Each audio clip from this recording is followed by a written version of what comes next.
to come back, or how does that usually work? Like, I don't know. It makes sense. So what your characters would know that essentially it's very freeform. So if you guys recall, your guild was called the Rock's Nest, or the one where you basically were initiated in, but it was one of the Ledstrom adventuring guilds.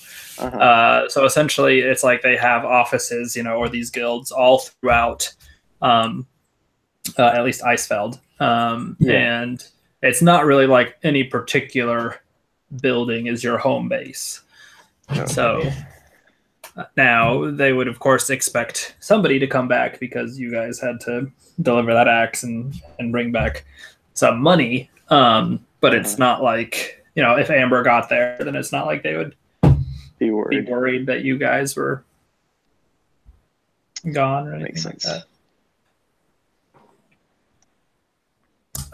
Okay, I don't know what's going on with Mr. Morris here.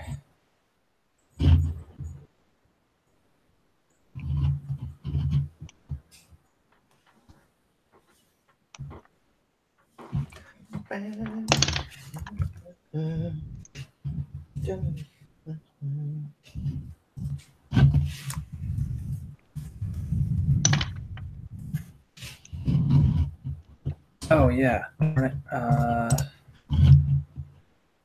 think my ambitions have gone over me. Oh, okay. All right. I would just like to point out to you guys who are here right now that there is this command you can see in the chat box, this GM roll, where you roll a die, but only you and I get to see it. I may be calling for some of those tonight. Okay. Oh boy. Roll. Why is Andrew not allowed to join this thing?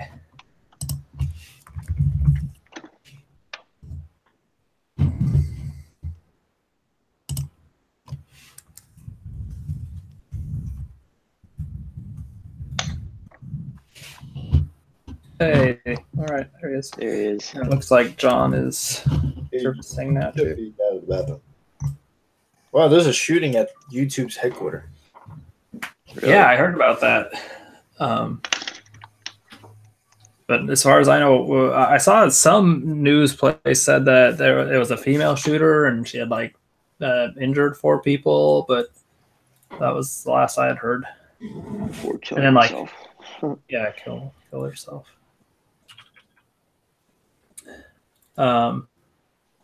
Yeah. Okay. Well, I guess we're all here now. Welcome, everybody. Oh, she killed herself. Yeah.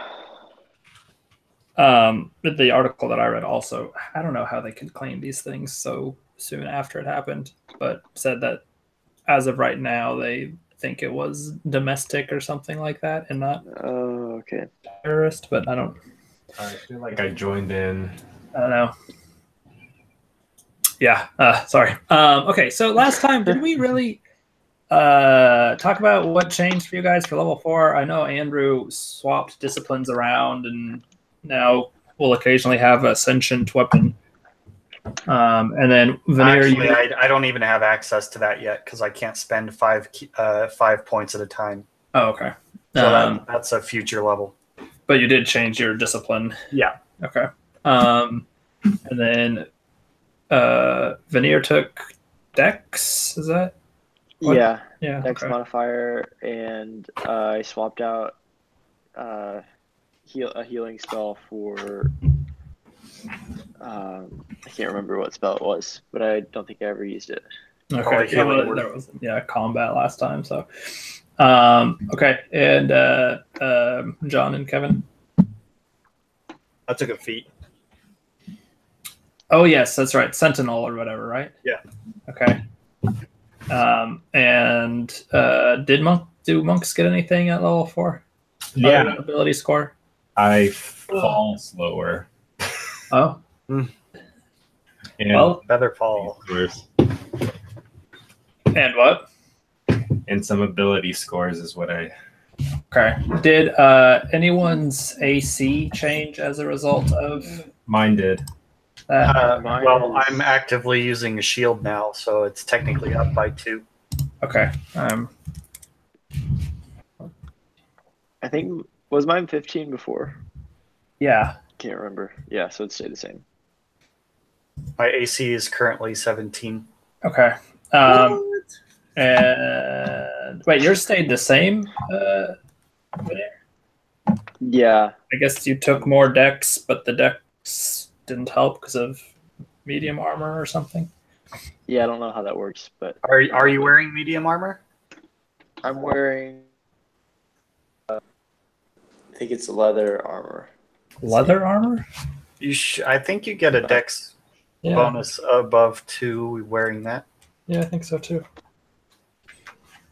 If you go to the armor section, it should tell you what your current AC is after you changed your dex modifier. Yeah, light armor. So what was your dex before and what is it now? It was. The modifier was 3 before, and now it's 4.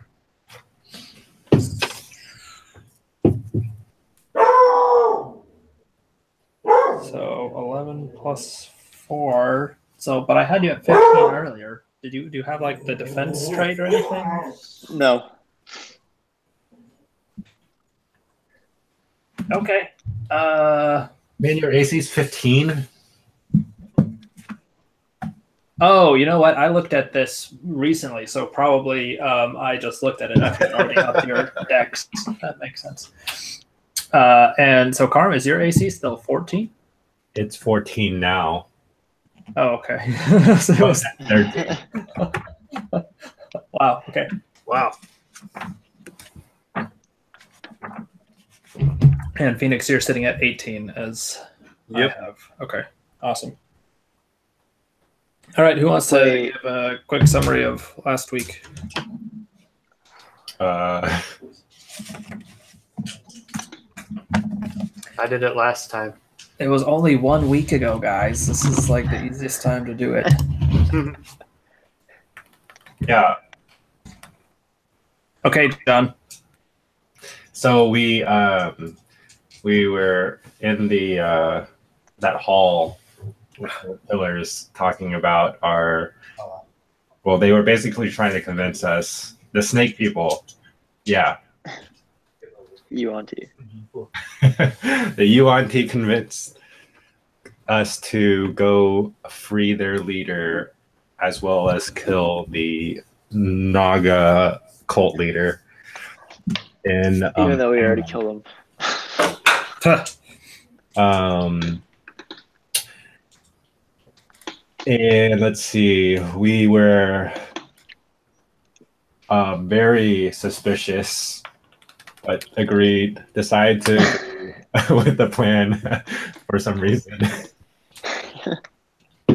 And then we left, and this is a really bad recap. Sorry, I don't really know what else to say.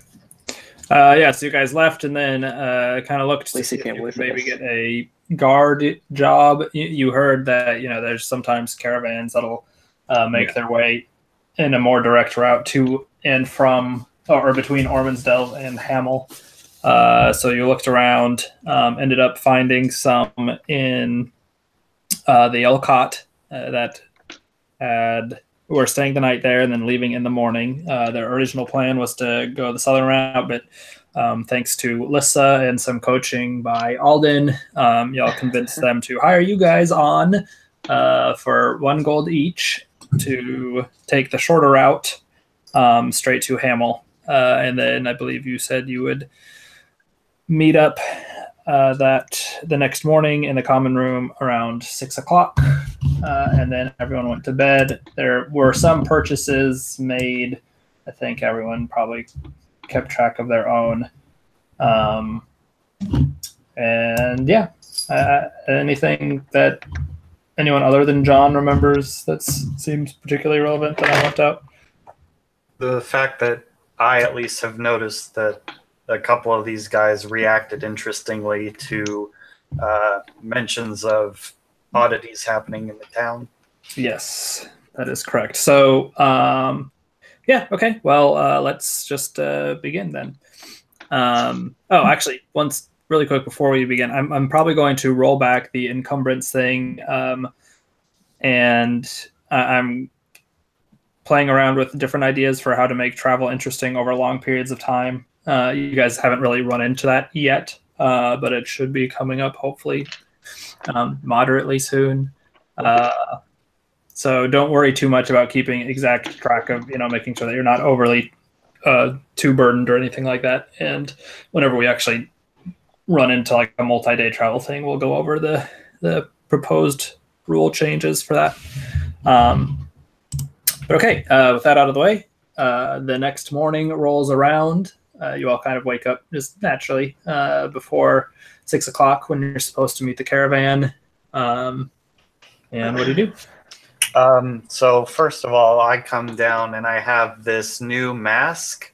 So it's this black leather mask with like gold embroidery on it. It's an open mouth with like lips, but then inside of the lips is an eyeball. So it's like the lips are like the eyelids to an eye sort of deal. And it's really creepy looking. Very off-putting. And I also want to try and grab Lissa as we come down. Okay. So Alyssa's coming out of her room at the same time. She was probably up before you guys, and when she hears the rustling, she comes out and she looks ready to hit the road. You pull her aside, and yeah, I tell her, allow me to inspect your scimitar for 10 minutes.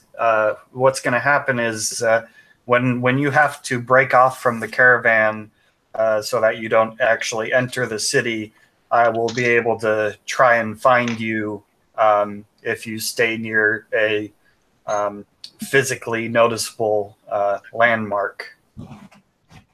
Oh, I see what you're saying. Okay, she is going to insight check you. Okay. So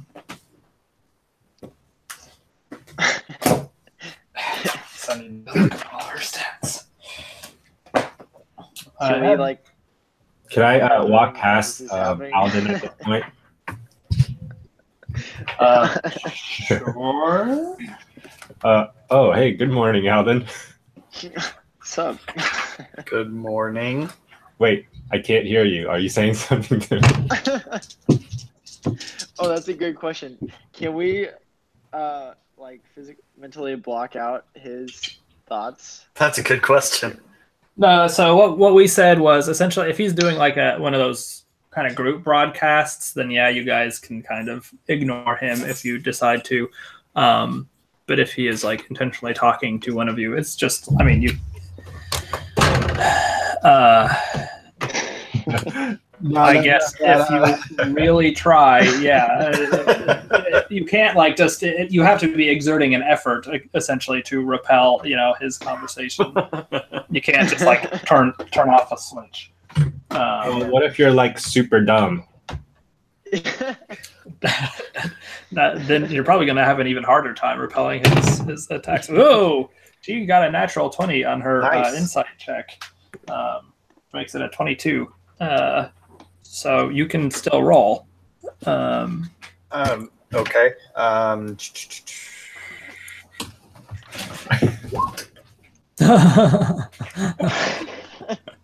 Okay. But so you were telling the truth, right? I was telling the truth. I was finding a way to. I thought of a way to for us to find her easy after she breaks off from the caravan. Okay. No sneaky motives or anything. You're not telling the DM about.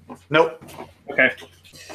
So she kind of gives you a glance over and decides that she thinks she has a pretty good read on you, and hands over her scimitar. So I focus on it for 10 minutes and I cast my wall of text skill. Where is it? Second page, I think. Yeah, psionic investigation. The past hour, the events you perceive unfold. Okay, so you embed an intangible psionic sensor. Mm-hmm. Okay. So for the next 24 hours, I can use an action to learn the object's location relative to you, distance, and direction. I didn't know that part, so she doesn't even need to stand near a notable object. I can literally just follow my sensor and find her. All right. So we'll say that you're kind of doing that as you guys make your way downstairs. Sure. And, are having whatever conversation you have with the caravan leaders. So you all make your way. Amias is still there early in the morning. There's not very many people out.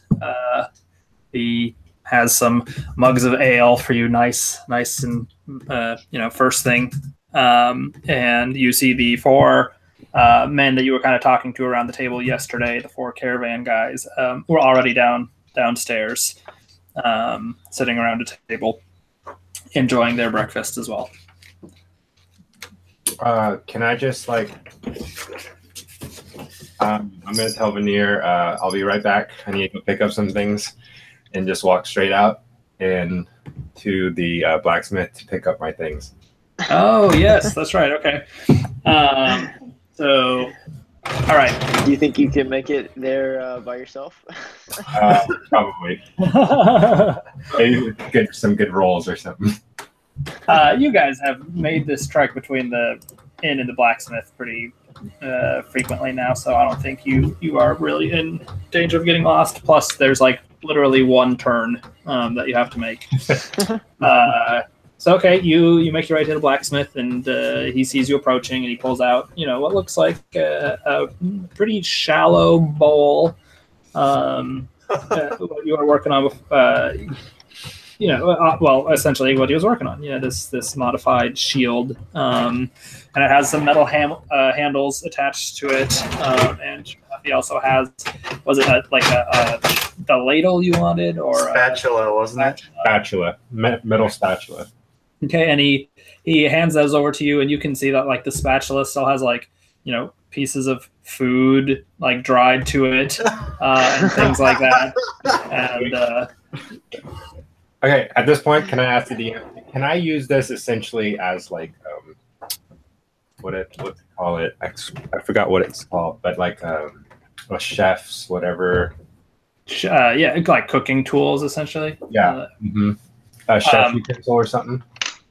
Yeah, I don't really know what you do with those, so I'm not sure what saying yes you can use those to cook is supposed to mean, but yeah, you can. Sweet. Okay. I've already paid for it, so. Yep, you sure have. Then I just go back to whatever I said. Thanks. And then go back to the yellow cotton. Okay. As you're walking away, you hear him bring up the dagger one more time, and how he still has it, but I'm still poor. You make your way back to the tavern, where you walk in on an ongoing conversation, or what happened in the 10 minutes of Karm's absence. Well, I was focusing on my psionic investigation because it takes 10 minutes. That works out nicely. So Karm enters the room as he sees, Alden sitting next to Lissa and handing back the scimitar. And I eye them viciously. Viciously.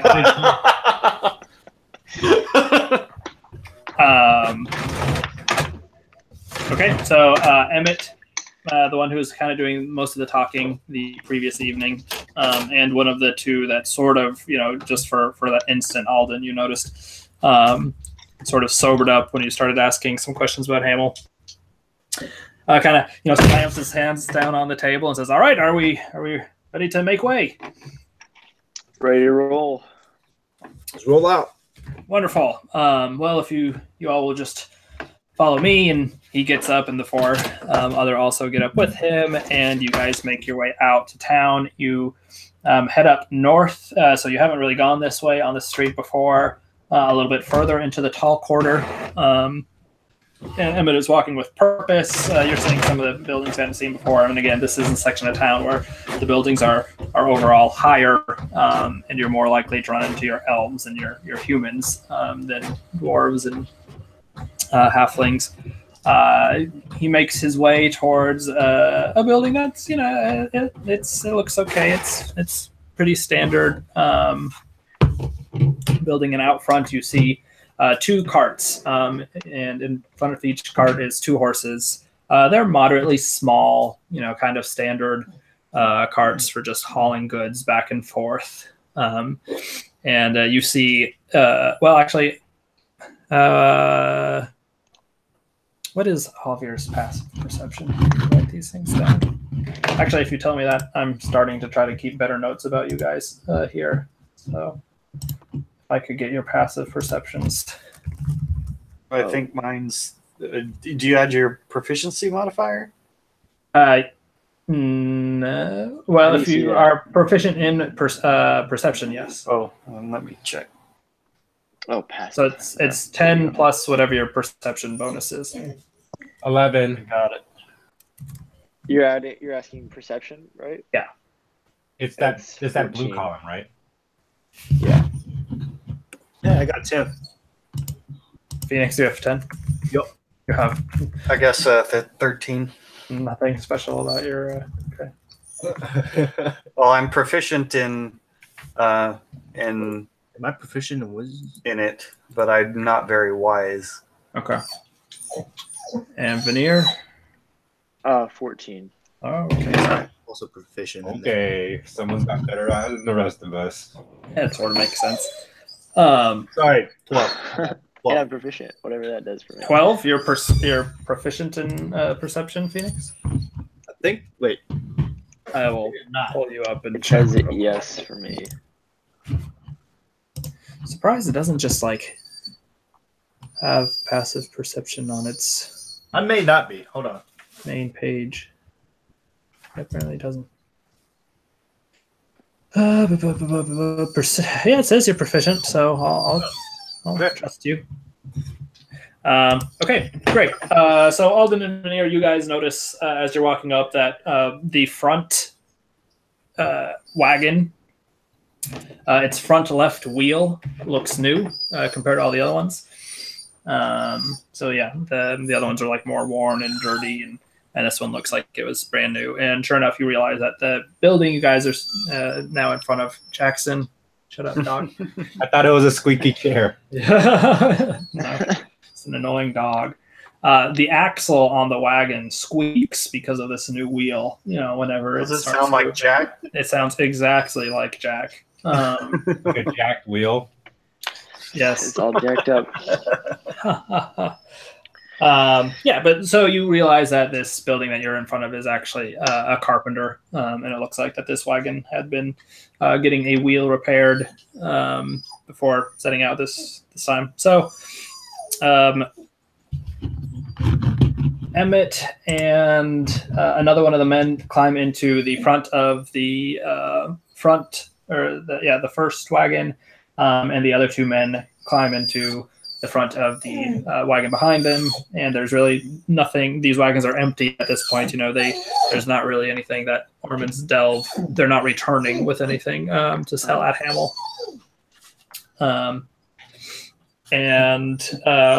you would notice that the other man who had sort of responded when you asked questions is not sitting next to Emmett. He is the driver of the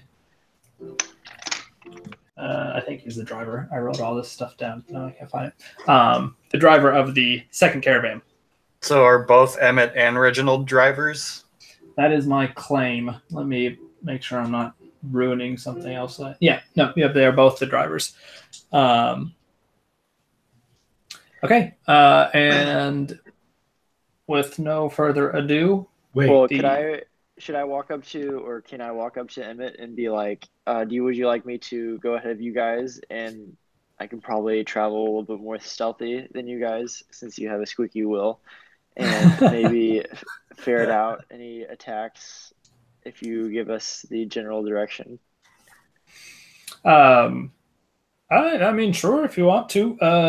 Most of the time, really, we just hire the guards for the section of the road south of the forest. It's a wide open plains here for a good half of a day or so.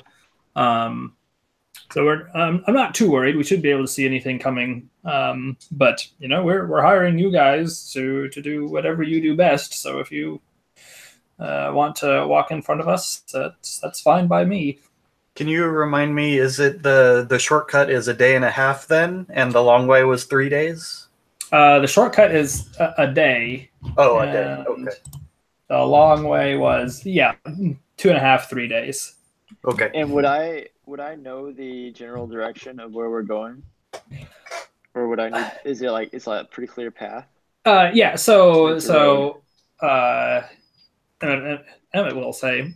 So we're going to. We'll just be heading back to Hamel. So essentially, you start out taking this road that's like you're heading to the mines, and there's a fork in the road, and we take the southern branch there, and there's more or less a path for a couple of hours, and then eventually you'll start to see the forest, and you just kind of walk towards the forest, and then travel along the southern edge. So it's not a well-worn road once you get out for a couple of hours, but here at the beginning it should be easy enough to find our way.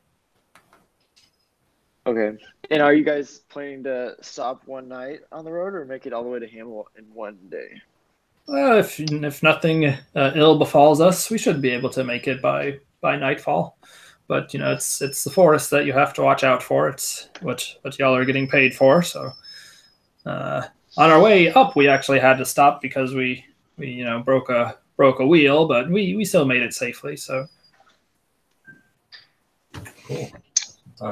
Yeah. So I guess I'll just travel ahead. I'll try to get a head start on you, like in front of the caravan, so I can reach the forest before you guys. okay. And make sure nothing's there.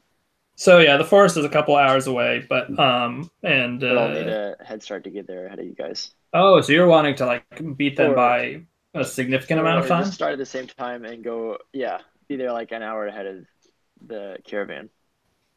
Okay. How do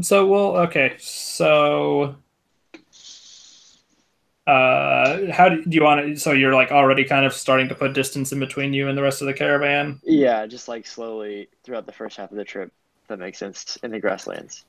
Okay, so what we probably have to do then is there's kind of like 3 different travel paces, normal, slow, and fast. And we'd essentially say that you're traveling quickly. Now, as a ranger, you can, I think, travel quickly without being at a disadvantage for stealth. So if you want to like travel quickly at first to get near the forest, and then like near the forest, you'd have to go back to a normal.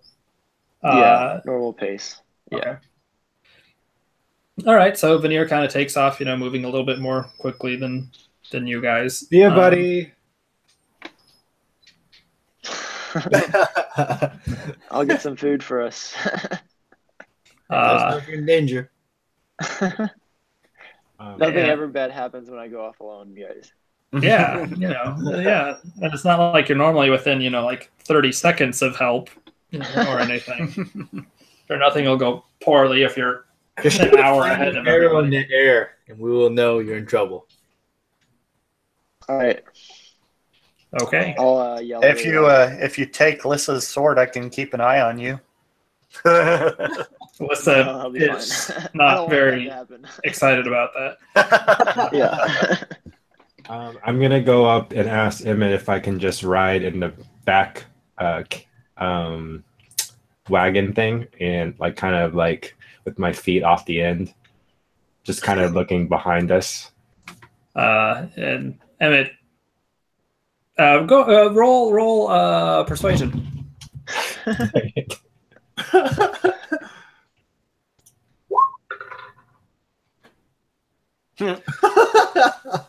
Emmett kind of sighs and gives you a look and says, "Well, maybe if you get tired, but it's good to stretch your legs in the morning. So let's not wear the horses out too quickly." Did you already describe the caravan?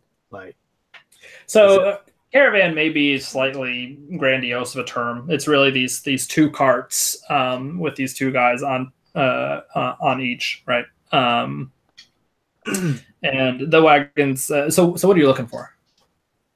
Is the top made out of cloth or made out of is it like a boxy? Is there a cover? Or is it like kind of a Indian style Is I'm there not- a cover? The I'm not 1800s. sure what Indian style means, but no, there's no cover. So Chatham. No. Indian the style. the wagons are open air, but you can see what like canvas tarps lying on the bottom of them. And there's like holes in the side of the wagon for there's open tarps in the back of the wagons, and you can see where there are holes on the sides of the wagon for kind of passing the rope back and forth. So the idea would be that they would tie down this covering over any of their goods that they are traveling with in case anything. In case bad weather came in or anything like that, but these look, they're run down wagons. These are like personal wagons that are being used to move these goods back and forth. They're not like trade wagons from some company or anything like that.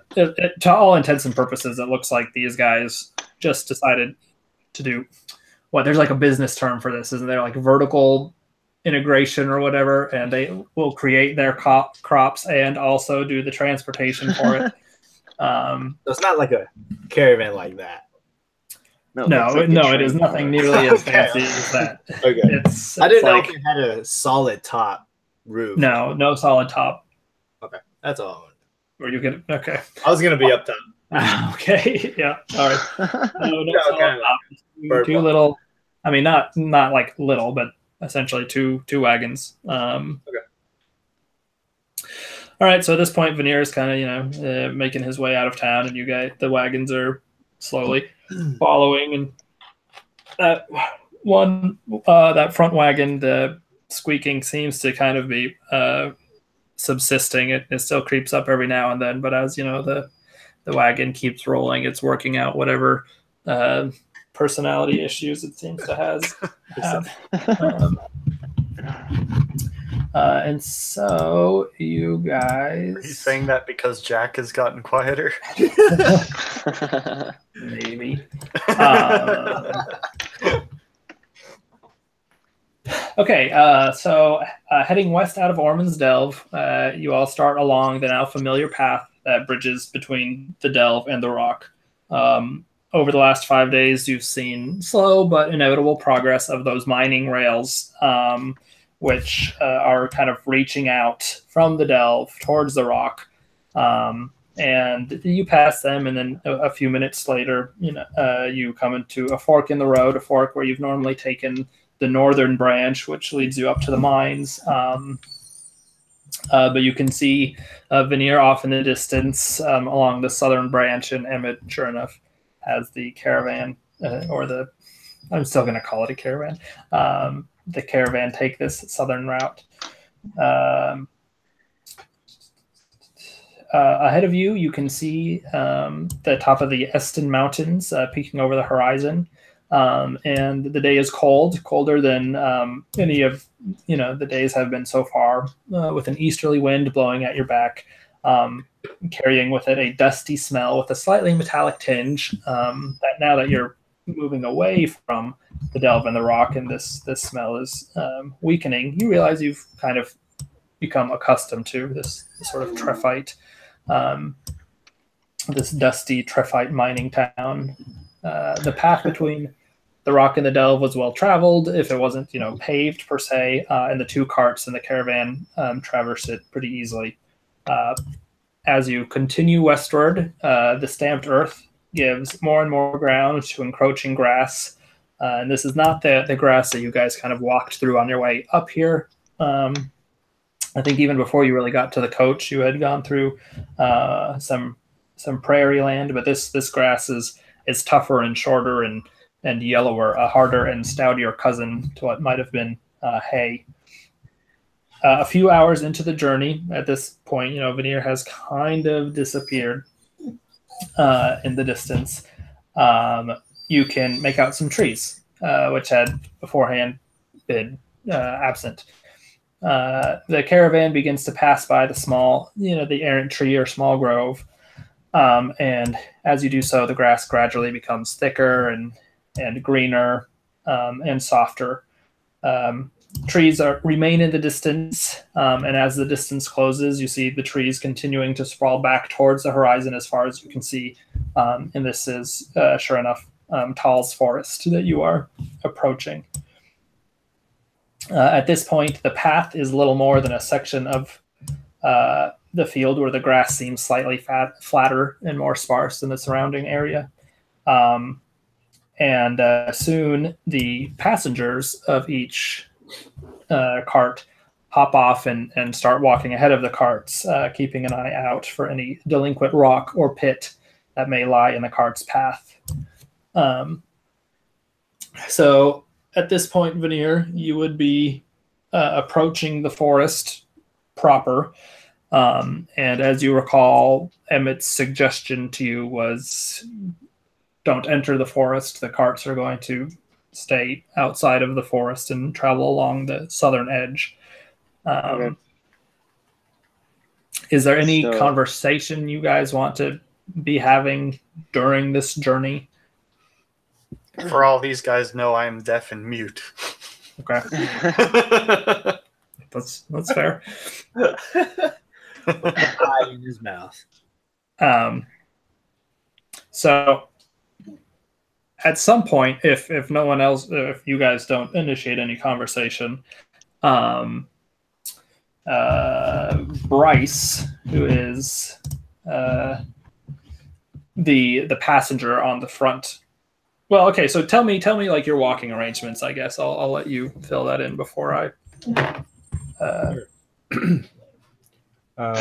where's all of this? So Lissa, because of kind of the role that she took in leading the conversation, is walking with the front cart, the front wagon, kind of near the front of the caravan. I also would be, because I'd keep her in my sight as someone that I can telepath to in case she needs any direction of, conversation, where the conversation should go and things like that. Okay. So Alden and Lissa are kind of near the front. I see Alden pretty close to Lissa. I just kind of back up and just. I'm actually not close to her. I'm actually far away from her, but like on the other side of the caravan, just within eyesight. So we got two in the front. Yeah. Okay. One on each side of the caravan. Got it. Okay. John or I'm just gonna go on the side where Lissa is, but in the very back. Okay. And where are your eyes the whole time? Probably looking up at the sky. Yeah, probably. So he's in the very far back. What he said. That's what it sounds like here. I'm gonna just you just draw. That's we could just move our markers there. Throw you guys into some. Okay, this looks fine. Persuasion. Go away. I need some tokens. Goodbye. Hi, tokens. I probably can I put all those back? Oh, I sure can. Hi, tokens. We'll kill Veneer though. Bye. Veneer's dead. And you can kill. Well, I guess you can use Julian for Alyssa. That's true. That's good thinking. Okay. Is that a monster? It was. Let's see. So we have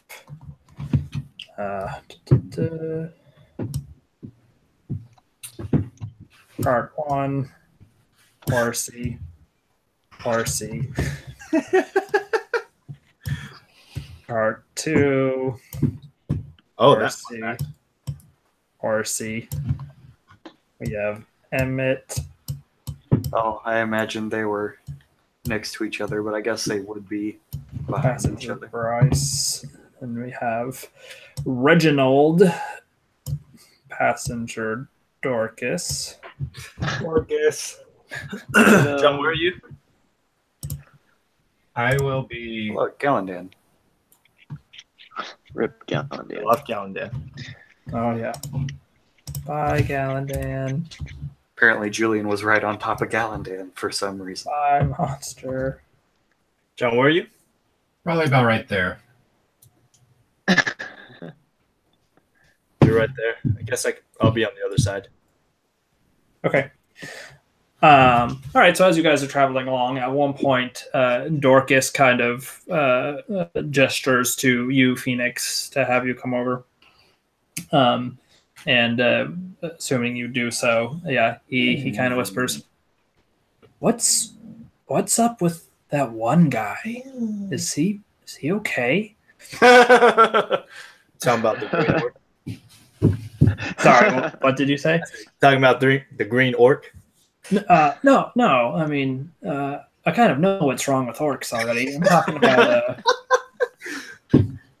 that guy up front, and he's gesturing towards Alden. Like, what's his deal?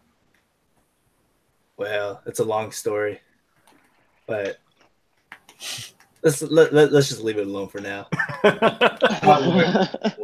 I mean, is he okay? Is he safe to be traveling with? Like, is he okay? Is he okay? Let's just say he has some mental issues. A truer statement has never been said. Okay, but so in a fight, he's dependable. Like we can count on him, or what's? Oh yeah. He'll just be behind you. Wait, can I hear all this? Can I hear this conversation? You I mean, so you would have seen Phoenix go near Dorcas. So if you were gonna like drop down by the caravan to sort of listen in, that's fine. I thought you were busy looking at the sky. He probably would have been a little bit more subtle about his whole, slam on the orcs. So you couldn't have heard that one, but That's fine. I kind of like turn towards him and go like in a whisper voice, loud enough to go over the horse's steps and stuff, but like hey, you guys better be careful what you say, because he's like a god. He can like hear everything and see everything. okay, roll deception. But this is just me being truthful. This is all I know about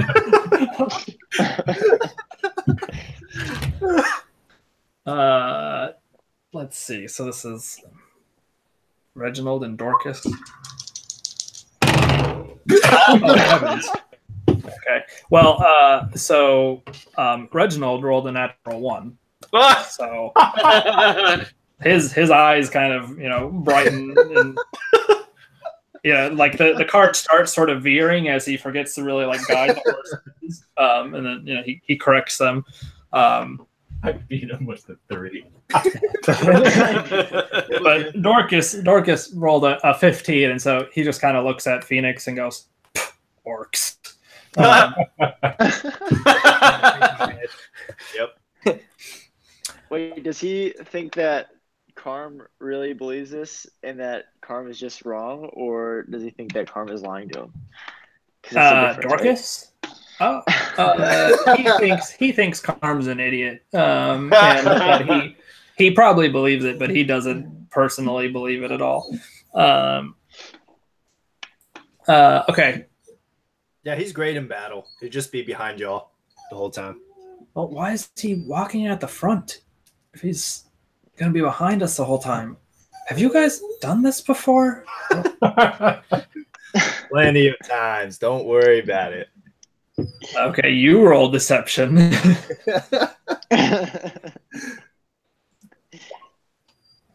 Okay, all right. I'm just gonna have 16. That's yours. All right. Dorcas is not very reassured. And you see, like, he kind of checks and makes sure, that he has his short sword at his side, thinking that if push comes to shove, they may be having to fend for themselves here pretty quick. And so Dorcas is still talking to you guys and saying, okay, well, I ask because on our way up here, we had a kind of a strange encounter. The forest is kind of a dangerous place. We know there are things in there that don't particularly like us.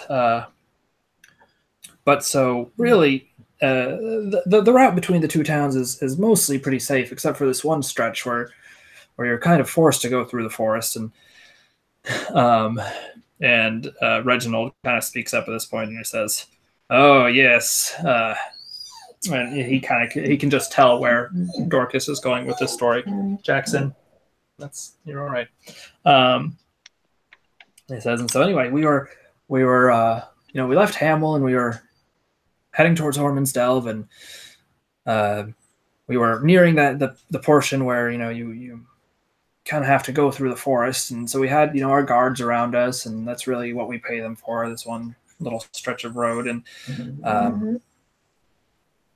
we were traveling along when all of a sudden we hear this crack, and sure enough, the wagon in front of us with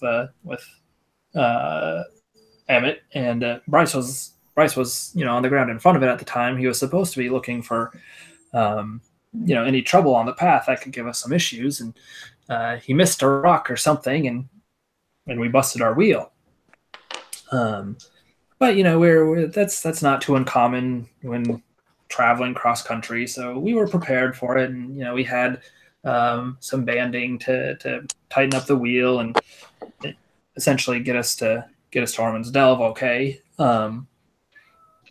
But it was kind of late. We had gotten a late start and decided, that we would just kind of camp out before the forest, or before that section of road going through the forest, and then repair our wheel in the morning.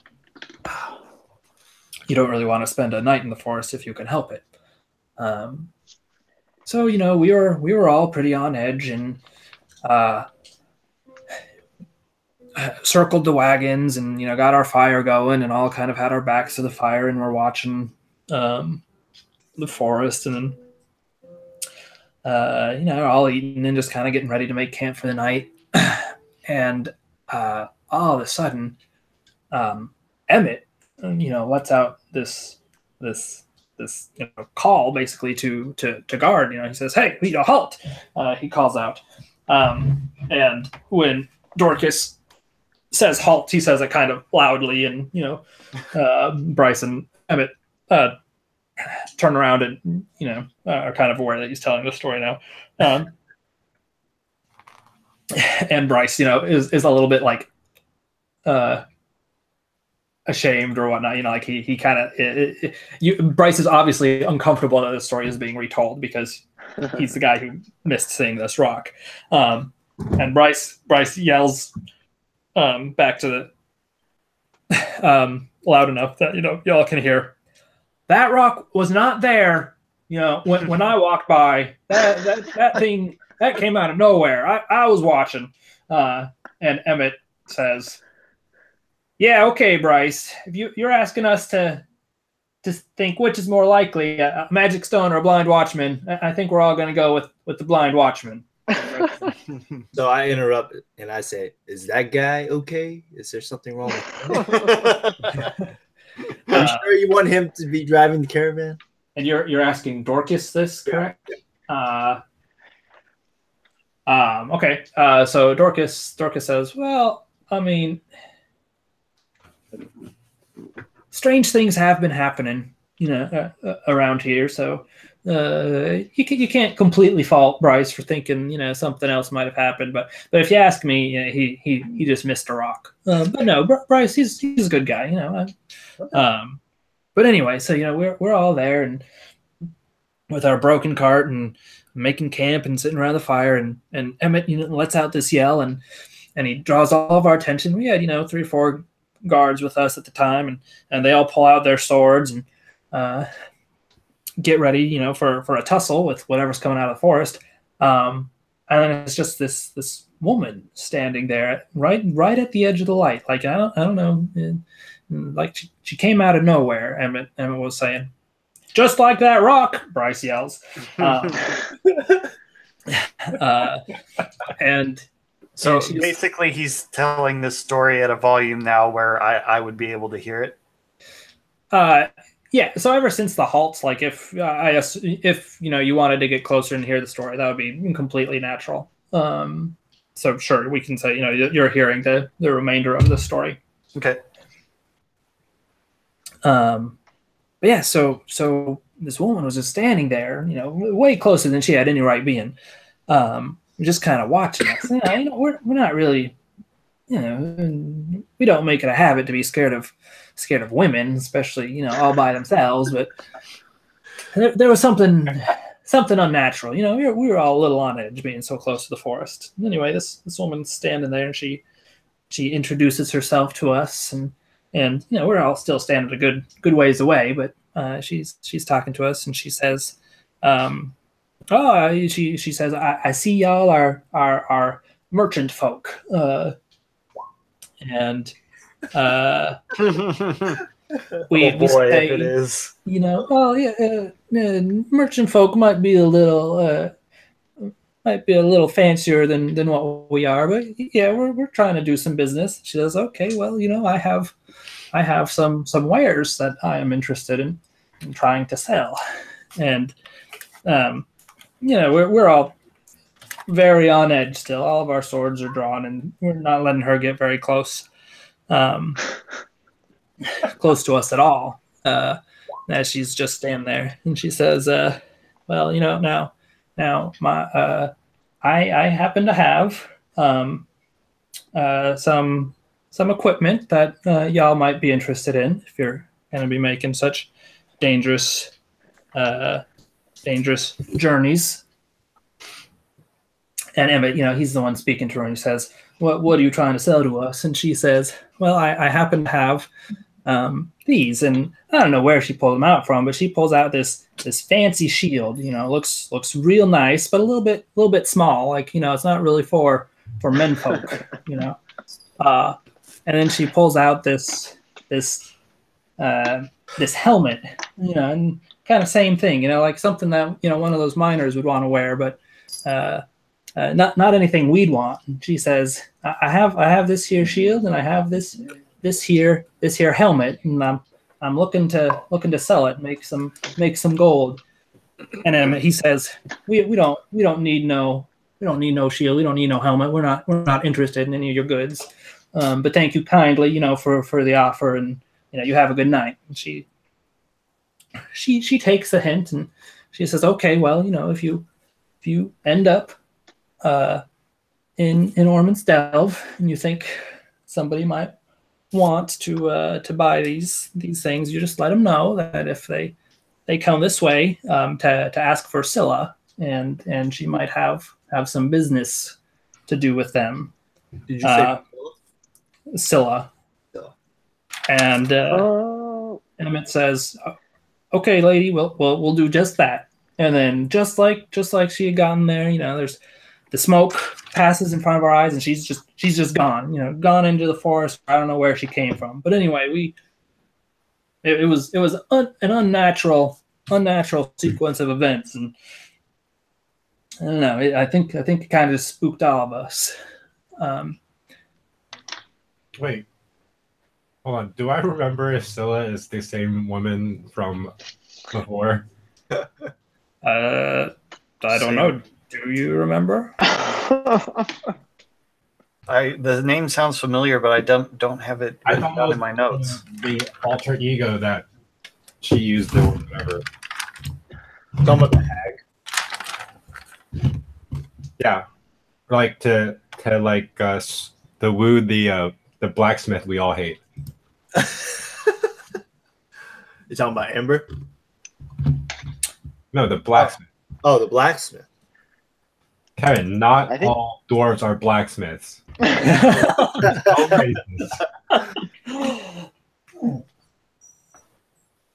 I guess you can roll a, I don't know, what, history check, just like a straight up memory roll, I guess. Is that? Are we all doing it? Sure. Oh gosh. I don't doing remember. like advantage, like as a group. No, that doesn't really make very much sense, now does it? Alden, are you? Well, I don't have it in my notes, so I probably don't remember. But I if you see the chat, like I was thinking it was Hagworthy, and I did, just stuff the skull deeper in my pack. Yeah. Like those were actual things that I did. But, yeah. Okay. So, boy, you guys have horrible recollection. I'm not there right it's now. been how many sessions since we had the hag encounter? Well, I'm talking about their history rolls with the 6 and the 7. So they I just, see. Alden, you want to roll a history? I mean, I'm sure if you want me to, I can do that. Sure. Yeah. I was just going straight by my notes. Okay. So you guys are all like, okay, so obviously, there's something weird going on here, and you guys are aware that the hag seems to be able to disappear pretty thoroughly when she so desires. We'll say that Alden, while he does not remember very many of the specifics, does remember that you all found her journal, and that Veneer is capable of reading it. Right. So, yes, you don't remember any specifics. You don't know if the name's Scylla. It sounds somewhat familiar, but maybe, you're just thinking of Morla or whatever from Ormond's Delve. I wish I was a smarter character. But okay, so Dorcas has kind of finished telling his story now, and around this point is when they would be really kind of reaching that section in the narration where essentially the ground is at this point pretty much just the prairie that Bryce and Dorcas hop off of their carts and start watching the ground ahead of them for any magical rocks. Yeah, magical rocks, and Bryce is looking very thoroughly in an attempt to not repeat whatever had happened before. So at this point, you guys are still, the trees are still in the horizon, kind of off in the at the horizon. Like you're nearing them, but you're not really at the tree line yet. But Veneer is and has been. And Veneer, I'm assuming that, maybe an hour or two ago you had kind of dropped back to your normal, more stealthy pace. Yeah. Okay. And can I keep does he want me to wait there, or can I keep traveling along where I would know the cart would go? Does that make sense? Yeah, I think that's up to you. I don't. Yeah. You guys didn't really talk about that beforehand. So I'll just keep traveling along, but slower and more stealthy, I guess. Okay. Give me a roll stealth. Yeah, go ahead. Can I ask Alyssa telepathically, tell her that keep this a telepathic conversation? I was wondering if there tends to be noticeable behavioral changes, but after a induction ritual or whatever it was called, indoctrination ritual. Okay. She responds. She says, "Well, I didn't really spend any time in Hamel, so I don't know as far as Naga indoctrination goes if there's obvious behavioral changes. But in my experience with cults and the like, usually you attempt to keep a semblance of a normal life, because if you're found out as indoctrinated, you're really not of any use to the cult anymore. But you also usually would give up, as much of your free time, as much of your wealth, as much of your resources as possible towards the cult while, or trying to maintain a semblance of a normal life. But no, I don't know about any nervous tics or anything that develop. I imagine it's possible. I just wouldn't. I don't know. What about their personalities in general? So Depending on the process, and again, I'm not too sure with Naga how it works, but some mind altering processes can result in a pretty significant personality shift if it was an unwilling indoctrination and something sort of breaks in the person. But I've also heard of some of the more capable sorceress types being able to fully control people without there being really any evidence whatsoever that they're being influenced. I myself am capable of affecting, quite significant behavioral changes in people for a certain amount of time, if the need calls for it. It's just a wide spectrum of possibility. And is there any sort of link that would be maintained between an indoctrinated and anyone related to the indoctrination process? Visual, auditory. You mean like what you do? Would they be able to talk to them or something like yes, that? I'm wondering something like that. As far as my own abilities, no, there's no sort of constant communication or anything like that. I don't think I've heard of any such thing among the Yuan-Ti, but they would probably not tell me if there was. Are you not Yuan-Ti? I am Yuan-Ti. Oh, never mind.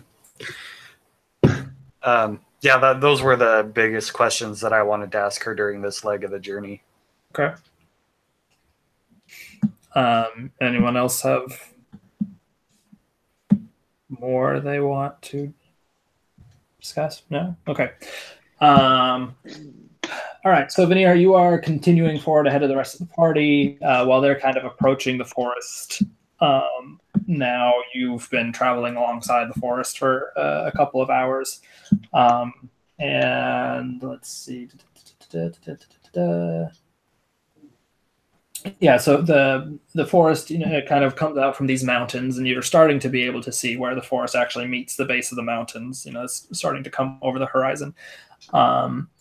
But you've just been pretty much like it being. Well, actually, roll a survival for me real quick.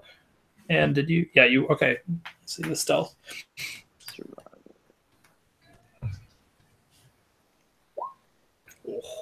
Oof. Okay. So you can't really. I mean, so the path here is not well established, right? Like this shortcut between Hamel and Ormond's Delve is pretty rarely traveled, thanks to the forest and well traveled roads. If you go this longer route, normally if people have trade, they can make some profit even along the way. So you're having a hard time really keeping track of the caravan path itself, but you remember that Emmett said, essentially get near the forest and then stay outside of it and travel along the southern edge. So you're doing that, and you're pretty confident that you're in the right place. Oh, we lost Veneer. He got lost out on the plane somewhere. Never see him again. So you're traveling along the southern edge of the forest, and you see, as you reach the edge of the forest, the path turns. Oh, okay. So, Veneer, you follow the road, if the term can be used loosely, and you turn southward, keeping the forest on your right. As you reach the edge of the forest, going southward, the path turns more strictly westward, and so you kind of make that turn. And as far as you can see ahead of you, the forest still lies ahead to your north, the trees occasionally kind of ebbing and flowing outward and inward. You can't really see any path, but you're making your way outside of the trees, keeping them, how far away from the trees are you? Basically trying to basically, I don't know. Usually there's it's better like maybe a couple feet inside the trees, if that makes Okay, sense. a couple feet so inside it the wouldn't trees. be like if people are watching, I guess they'd probably be watching the road. That makes sense. Okay. So a little bit less noticeable. I mean, okay. that would probably make me go slower, but Okay, so you're just inside the tree line, and so so the forest, you know, it's not like a straight shot, right? Like so sometimes Yeah. trees dip south and north and stuff like that. When they do so, are you following? Like, are you yeah, always to- staying yeah. within a few Yeah. feet of the edge of the forest? Yeah. Okay, all right. So that's going to slow you down more than just kind of, you know, making a straight westward shot. Yeah. But that's good to know. Here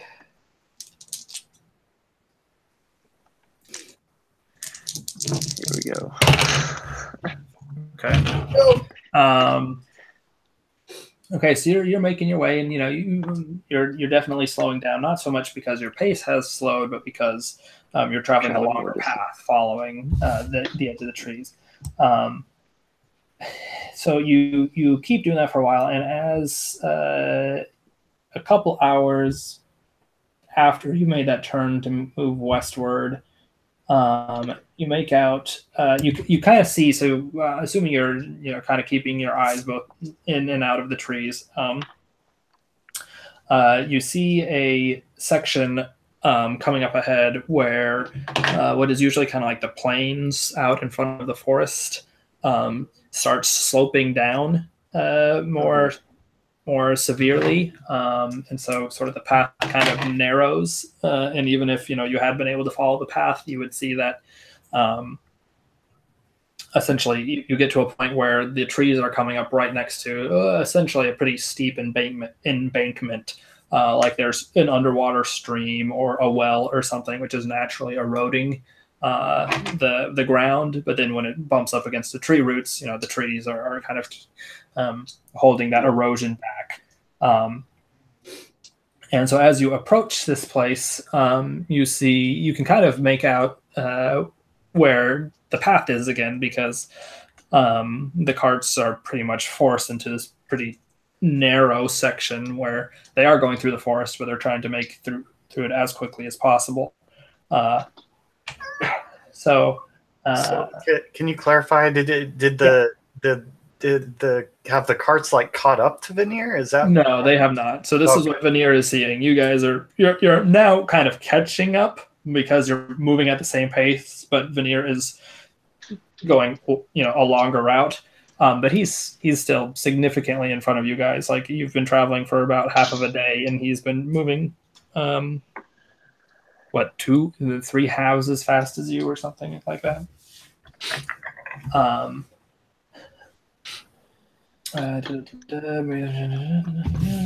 Okay, yeah, so that's kind of what you're coming up to now, Veneer. The section where you can see the path. It looks like the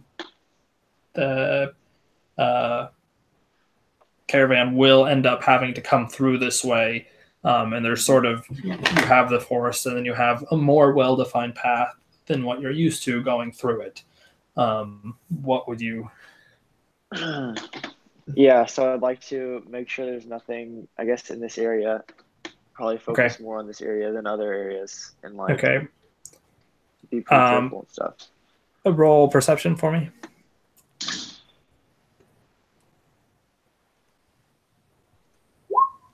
Okay.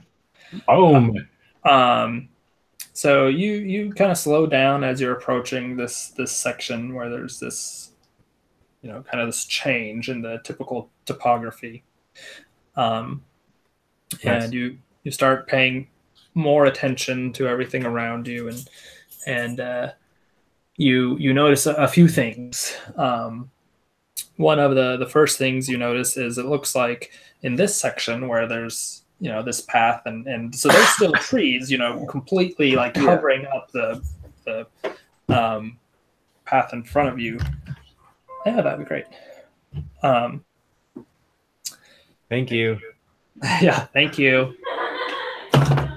Yeah, sorry. Okay, so you're approaching this area, and you can see the path, and so there's trees off to the left and right, but the limbs, the tree branches still completely overhang this path. You can't really see the sky up above you. But you do notice that up in the tree branches above this path, what looks like just a series of cocoons. Are you getting back at me? And so you're looking up at them, and you are seeing like probably around 30 or so of these cocoons that are just hanging in the branches. And the sizes are varying. Some are large, some are small. Every now and then you see some movement, but you can't really tell. That easterly wind has been blowing this entire time, so you're not sure if it's something inside the cocoon that is moving, or if it's just the wind making these things sway. You also think that you hear just like a little giggle, like coming from up above you somewhere, like just this little, just a little something cut short, like as soon as the noise started being made, someone tried to disguise it. Yeah, and that's kind of your general lay of the land. Okay. All right. Well, I guess I don't know, probably hang out here and wait for them and make sure, just kind of keep looking out, and then probably, I guess, if there was going to be an attack, I think that it would come at this point. Okay. So I'll set up kind of like in an area we'll have a good vantage point on everything as it happens. And then try to keep looking out for, I don't know, other people. Okay, so you're sort of moving back away from this section and looking for... Yeah, well, within in the same area as the section, but maybe just find a place where I could hide better. Okay. I guess I'm still moving stealthy, right? So I want to stay hidden and then be ready in case somebody attacks the caravan as they go through this point. Thank you. That's fine. Thanks. Okay. So go ahead and roll. Pardon me. That makes sense. I think so. I'm going to have you roll another stealth and another perception, just for kind of like this new trying to find a place to camp down more. Ooh. Okay. Wow. Nice. 2 nice rolls.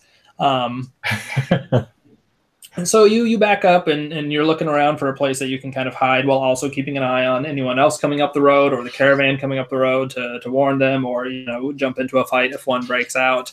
And you find a tree that's there's trees everywhere, but you essentially find like a little not hole, but a little divot near the base of one of the trees, which there's like some bushes kind of leaning up against it, and it just so happens that the bushes really nicely match your cloak or whatever, and has a nice little hole for you, so you sort of snuggle in there and prepare to wait out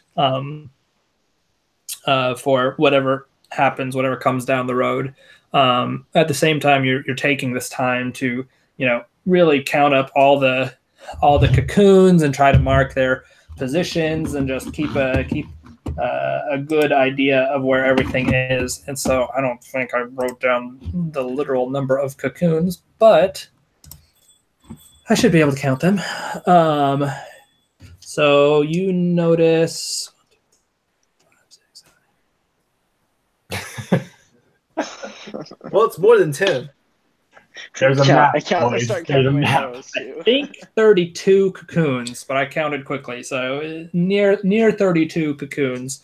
And you notice most of them are really like the path is lying in the middle of the cocoon cloud, right? So it looks like this was moderately intentional. It's not just spiders, because you would expect more of a equal dispersion, but they're somewhat centered around the path itself. The other thing you notice is one, you hear that giggle a few more times, but it sounds like it's coming from a few different directions, right? Like it's not always in the same place. And one time you swear you heard like 2 or 3 giggles all happen at the same time. but they're always soft, and they're always, you know, stifled as soon after you hear them. But you're pretty confident that there's something going on. Freaky. The last thing you notice, thanks to your great perception roll, is that while most of the cocoons look totally normal, you make out 2 that have a slight red tinge to them, 2 that have a slight yellow tinge to them, 2 that have a slight green tinge to them, and 1 that is red. Well, not, or like a red tinge. It's not like super red, but there are these. So how many was that total? 7 cocoons that. Wait, so there's 2 that are slightly red, and there's 1 that's more red. There's. You see that right? So there's like 2 that are like orange or yellow. 2 that are green, 2 that are red, and 1 that is like purple or violet. Okay. Andrew, do you have any idea what's going on? No? Okay, good. Okay, give me a quick second. I've got some ideas, but I'm sure they're wrong. Since you since you rolled perception so well, I'm going to turn on the little thing that'll let you see which ones are colored which ways. Dang. This is called map awareness. Vision. We got good words. Yeah, so this was really fun. When I was making all of this yesterday, I went and I like put out all these cocoons and everything, and then I realized that they were really hard to see on the map. And while I had created little auras for me to see, the default is you can't see them. I had to go back through every single one so you can be able to see them on the map. And I probably missed some, so I apologize if you guys are like, it looks like there's only 25. It's not. Out of curiosity, can't you like create? I don't know if this actually works this way, but can you create like one with an aura and then just copy and paste it, and it'll keep the aura? And that's what I did. I just hadn't set that first one to have the aura visible to players.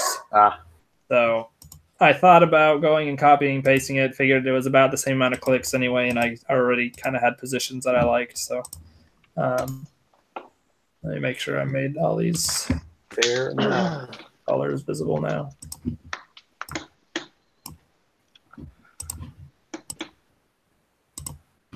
Also, aren't there like dots? Yeah. Yeah, colored dots. Yeah, I ended up using. Well, never mind. Yeah, we'll see. I'll see it eventually, right? Okay. So Veneer, you camp out there for a while. A couple hours pass. So it's now it's past midday at this point. So I should mark that down. Midday. It's past midday at this point. Let's say it's about 2 or 3 in the afternoon. And you hear, again, with your great perception roll, which you were just letting last for a really long time here, you hear, that squeak that you had kind of gotten used to as you left the caravan in the dust of the wagons making their way up along this path towards where you are now.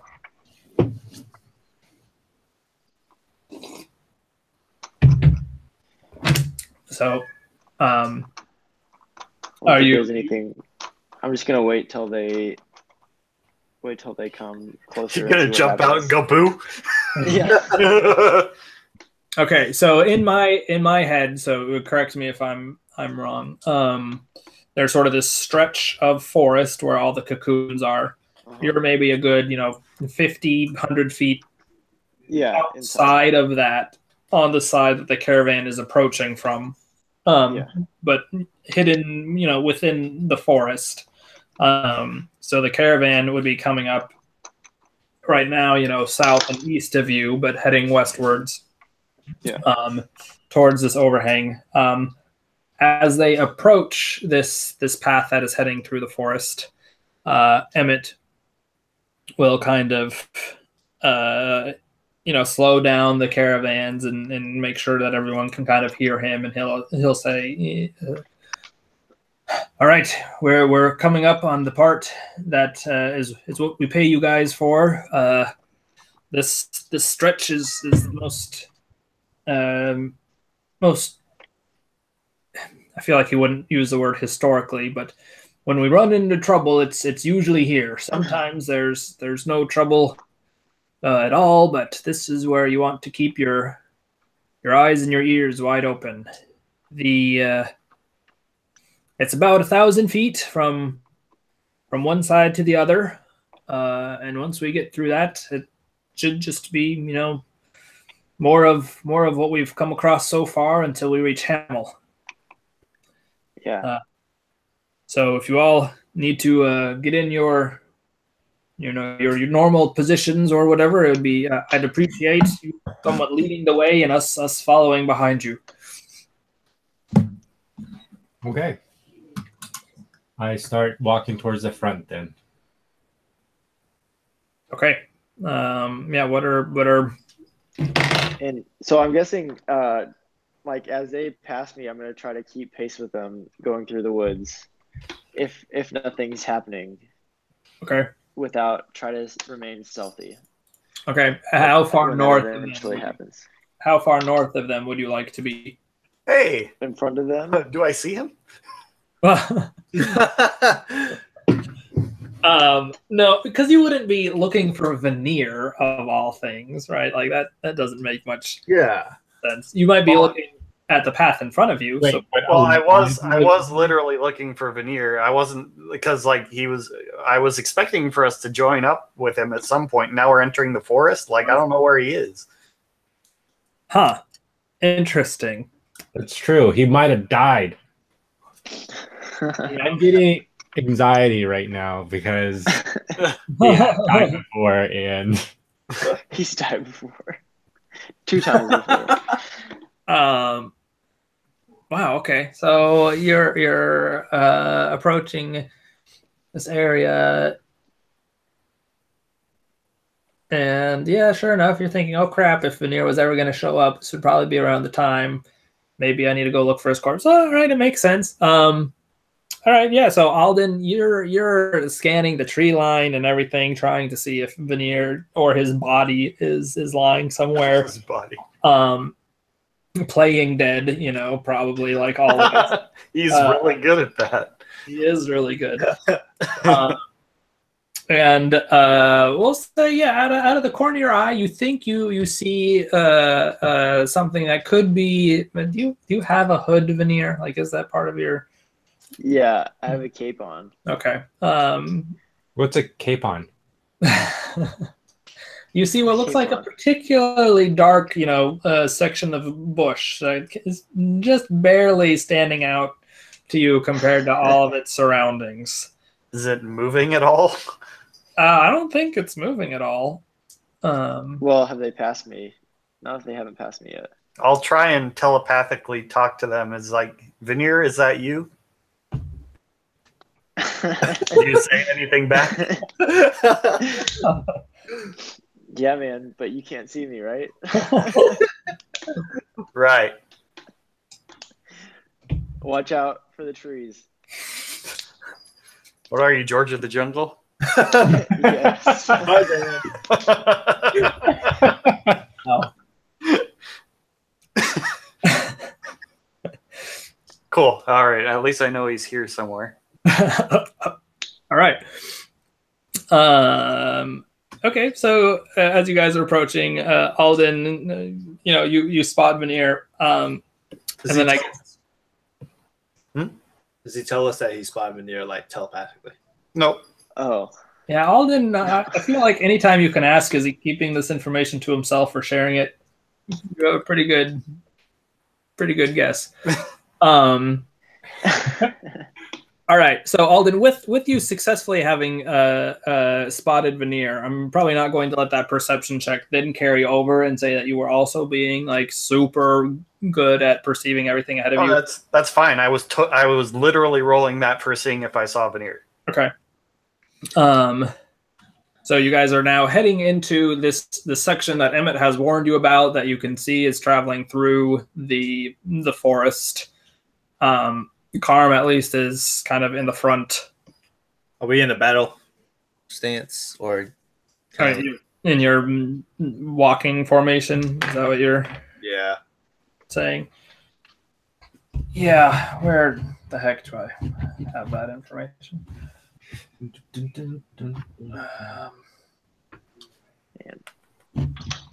And I'm assuming the carts are closer together now. So the carts are closer together to each other, but they're all kind of back away from you guys, right? They're very happy with you kind of taking charge here.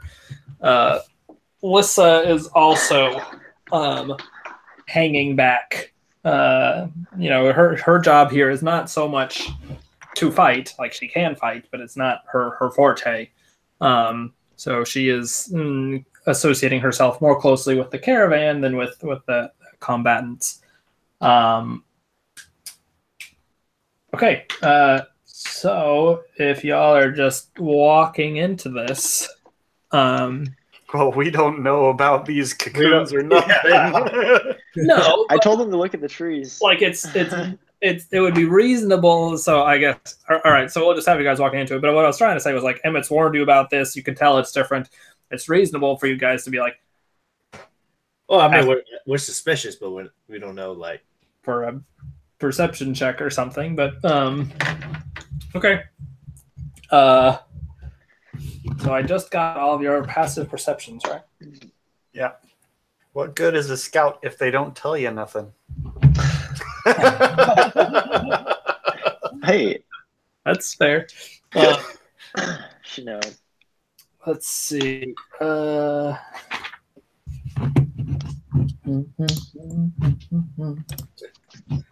right. Let's see. How good are these things? Ooh, heavens. Okay.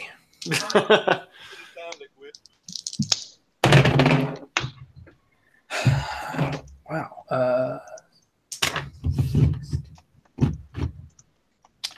Hey, Karm, maybe you want to move yourself where you're more, where your battle formation might be located. On this map. Yeah. I don't know. He's probably going to move us later, but I think I just said I was up at the front, right? So. Oof, okay. And one more. Okay.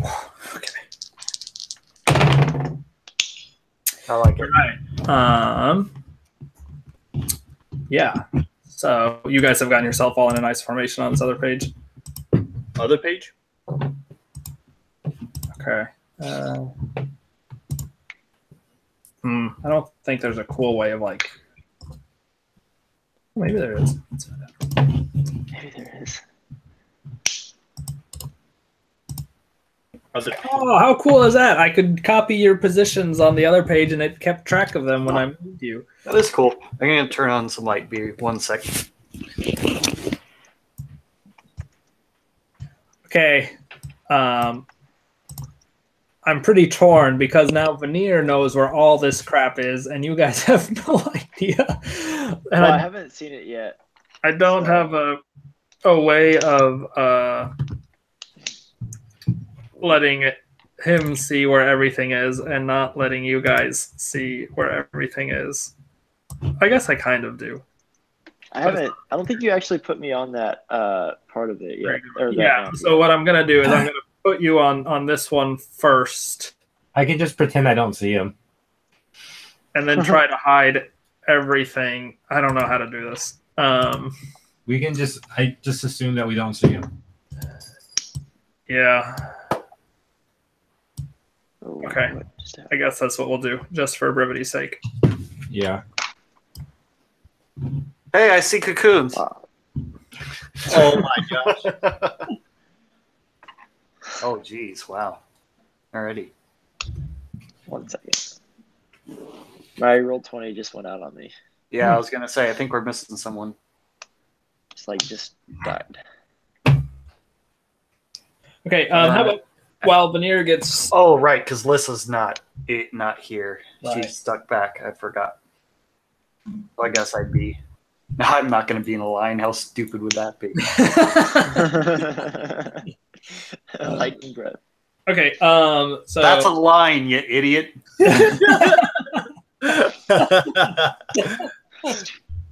right. I'm gonna do like a 5-minute break or whatever, and then. All right. Oh, sure. Okay. Thanks. Oh. How stupid would that be? So we're pretty sure that Noah has Amber's shield in helmet.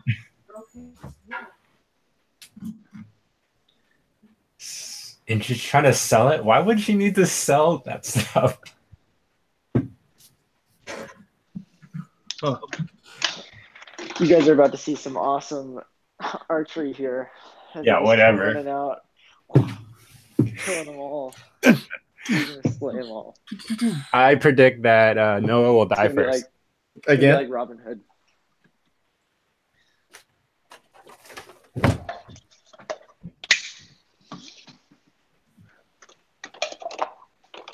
Oh, man. Kevin, you want some Coke? Yeah.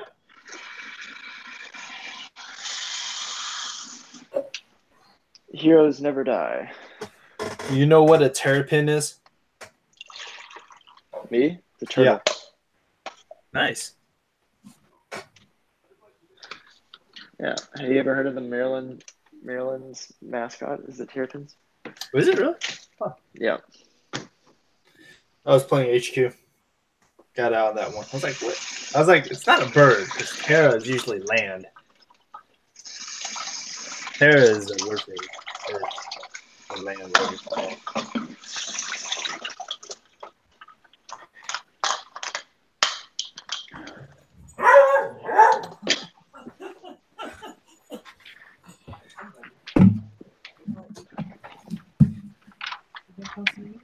No, not gonna come see me. Okay. What? You right there? Yeah, Like the table is very close to Oh, the pond, so it's hard to get into. I gotcha.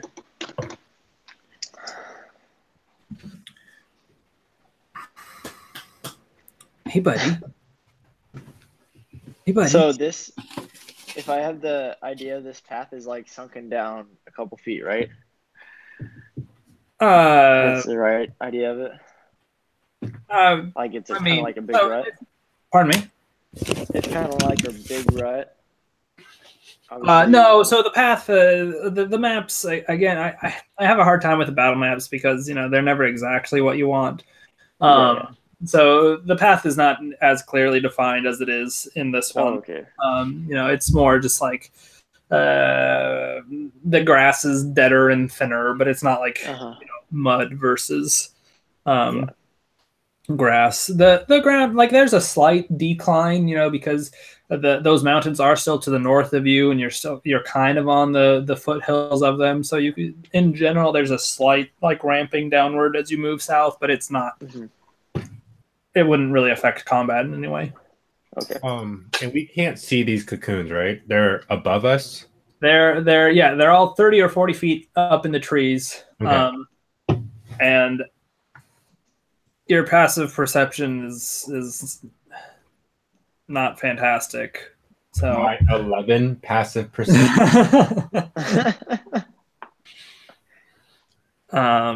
What does a passive perception really mean? So it's like if you guys aren't asking for an active check, that's what. That's what you base it off of. Yeah, and so for some things like traps, they have just a set DC, and like these guys would have a set DC, which your passive perception would have to exceed to notice them. So I don't know if you recall, but I think like when you guys were going into the mines, there are some of the traps you guys just flat out noticed without even having to roll or anything like that. Yeah. So that would have been your passive perception meant that you saw the trap even if you weren't looking. What about like passive acrobatics or athletics? How can you be passively acrobatic? I mean, technically, I guess you would calculate it the same way. Yeah, I'm not exactly sure. Well, I think it kind of goes into like, well, you by game mechanics, you can jump X amount of feet, but you can make an athletics check to like increase that or something. Yeah. Okay, so can I just take my passive every time? No, that's why it gets so weird, right? Like, why in the world would you, when actively looking for a trap, sometimes miss it? You know, where if you had just passively been looking, always find it. You know, so like with the traps, I probably would just say your passive perception will always do it. But it can get weird. Yeah, that's why I don't particularly like passive perception.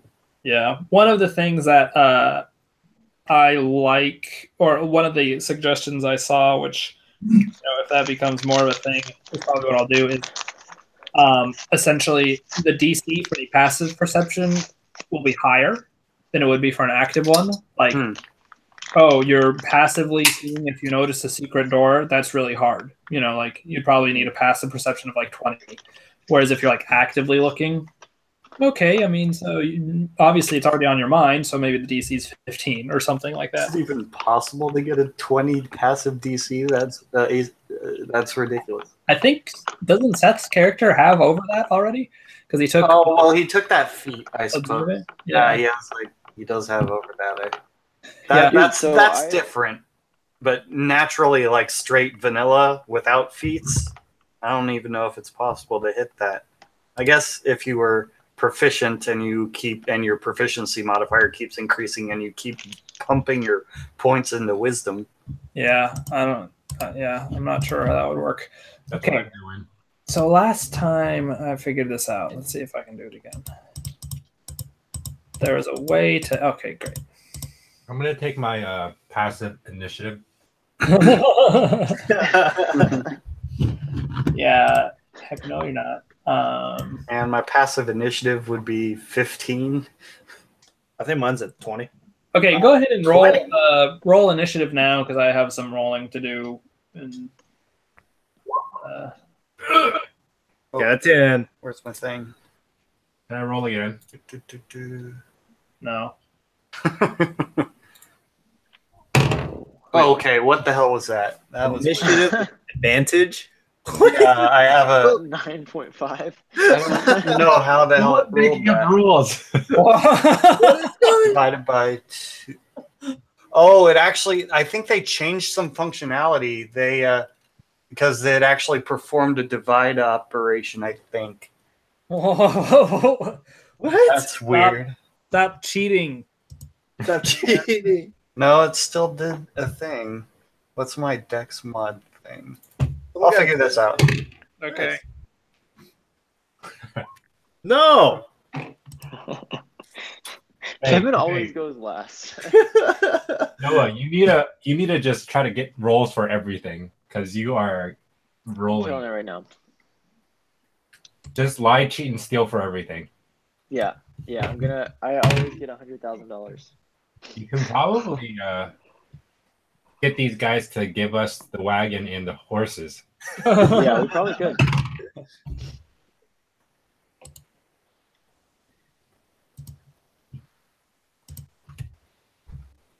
Do you just decide the DC in your head? Yeah. For most things. I mean, so like some traps, the DM's guide will say, have a value. But for most things, yeah. And like the real trick is like, it is just so natural to be like, oh yeah, roll before I put a DC in my head. And then like if you roll super high or you roll super low, it's easy. But when you roll like a 13, it's just like, oh crap. Like would it be easier for you if we no took 5 seconds before we rolled? Yeah.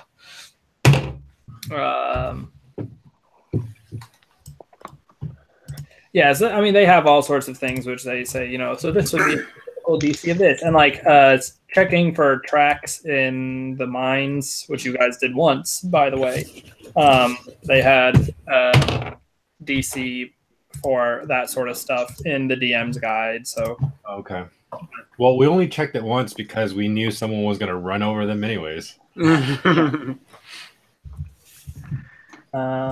had our divining rod of Dragonborn. Divining rod. I'm guessing.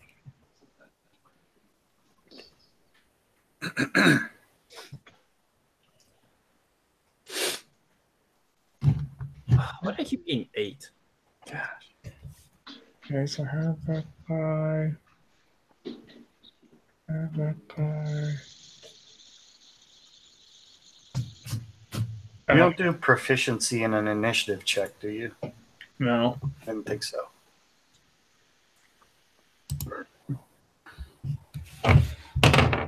Okay. Back.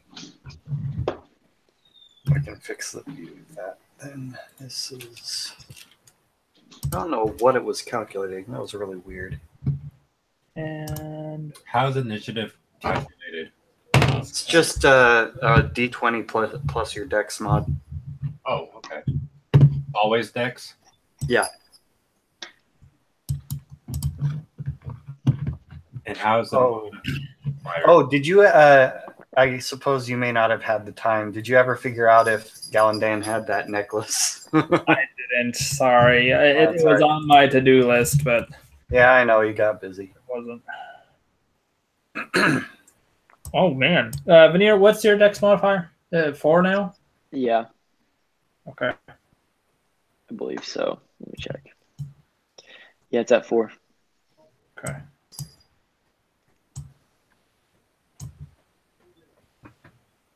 Dang. All right. So how this is going to work is,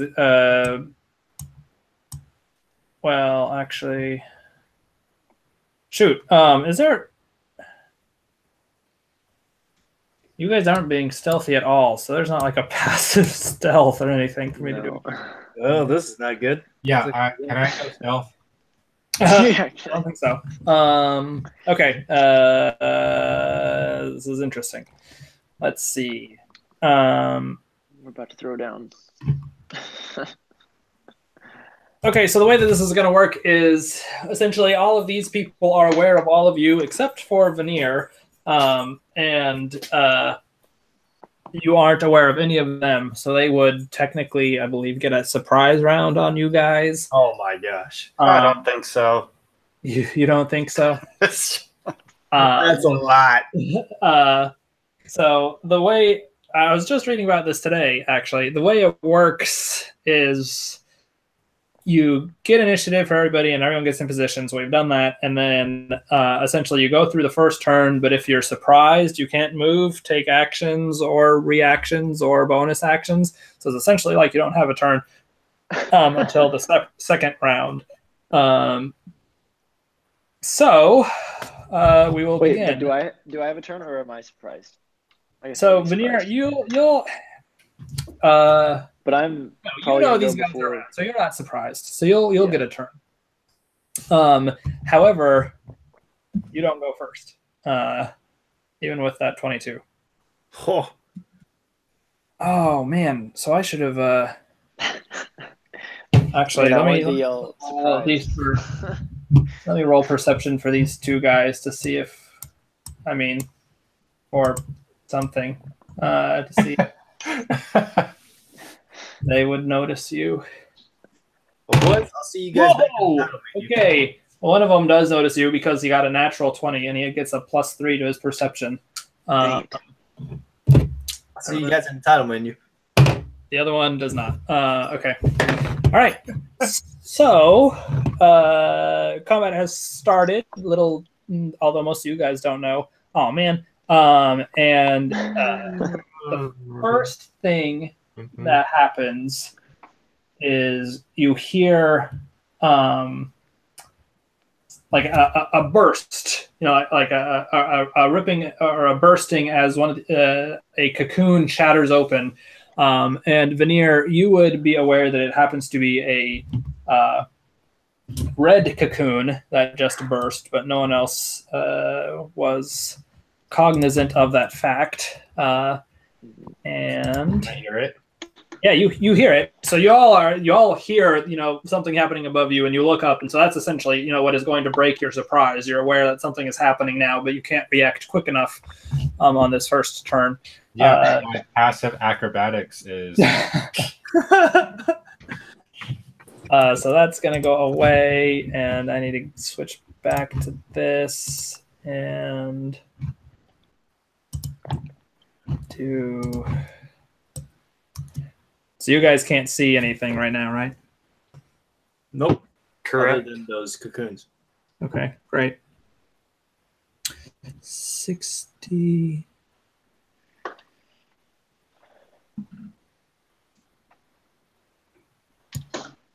Okay. All right. So as far as you guys are all aware, a cocoon burst open, and that's it. Cool. Not entirely sure what happened next. But then, quickly, about 6 seconds after the first burst, or I guess it's not really how it works, but another cocoon bursts open. This time, Veneer, you would be aware that it is one of the green ones. So Do I? Six, I mean, I 6 guess- seconds, like meaning that, like, does Veneer is Veneer acting in this initiative? No, it wasn't really 6 seconds. These guys, two of them actually are beat Veneer. They have extremely high decks. Gotcha. Wow. Yeah, so everyone would see the cocoon, like the cocoons fall, like the shreds of the cocoons. But as far as you can tell, nothing has actually come out of them yet, or came out of them. Just two of these cocoons burst open, and then Carm, right next to you, you hear a and you need to make a wisdom saving throw. Like a raspberry? Like is No, that's supposed to be a. oh. What? Okay. So Carm, you feel like this burst of air. It's kind of like this fragrant scent kind of pass over your face, and for a second, you kind of get like a little like woozy, and then you shrug it off, and you're not entirely sure what happened, but you don't think that you're affected in any way. Did someone just Fart? Okay, Veneer, it is now your turn. Oh boy. Well, I guess there's no point in me staying hidden anymore. So I would let me see if I Turn can token. actually. There we go. Would I be able to shoot this guy? Probably 115 feet. Yeah, what's the range of your longbow? I mean, probably. Let me check. Longbow. Probably. I can't see it. It's 150 as the small increment. Okay, then yeah, you Okay. can. So I mean, this thing is high above you, but I think even with that, you wouldn't be at disadvantage. Pew. wow? Okay. Holy cow! Okay. This is Geez. basically like the scene from the Lord of the Rings movie where we just pop out of nowhere and start shooting people, shooting the elephants. Hopefully the other Phoenix and Veneer or Carm don't know where I am. Can I hear this arrow whiz past? It's quiet. Yeah, I think no, probably. So you hit this guy, and okay, I need to do this. So you did 11 damage. So okay, so you guys see this cocoon burst open, and you notice. Gosh darn it! I need to switch between stuff all the time. what looks like a tiny little, like cat-sized dragon appear. Level 3 dragon. With Andrew, do you know what this is yet? I do now. Okay. I just didn't know that they appeared in cocoons like these. Well, Or I don't know why they are appearing in cocoons like these. yeah. And okay. Over 8,000. I have not fought them before, but Right. And you hear this. So now you hear. Give me a second.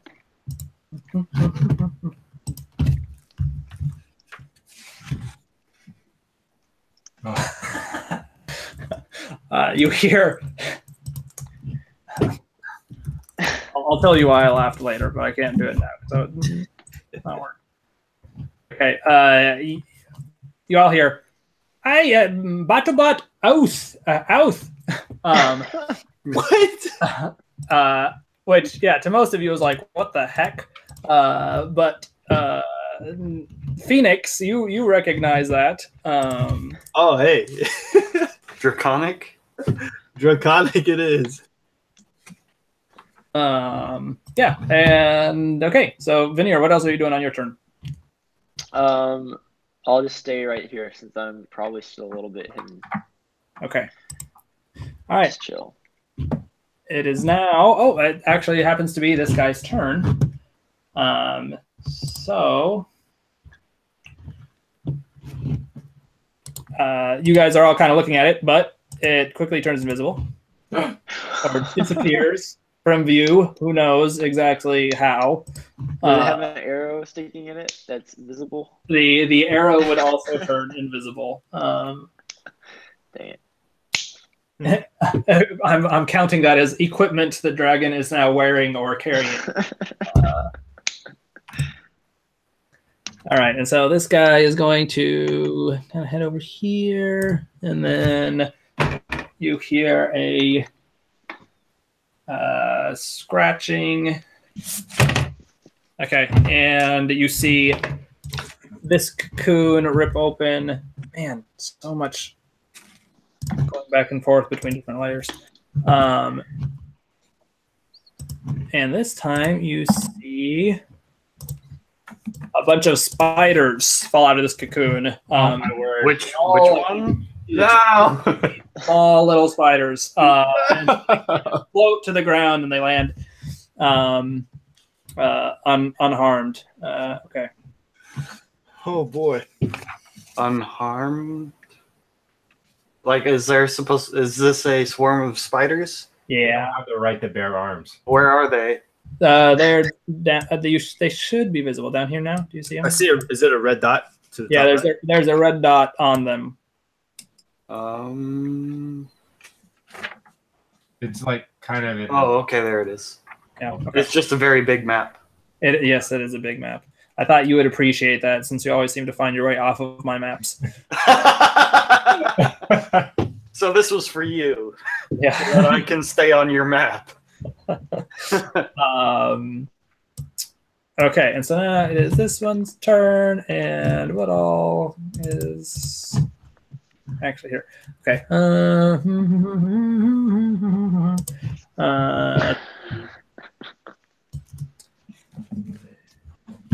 We will head over here. All right, and now it's this one's turn. Oh, sorry, another cocoon burst. Dang, do we have to go through all 27 cocoons? Yeah, we're gonna get. And then Alden, it is your turn. Okay.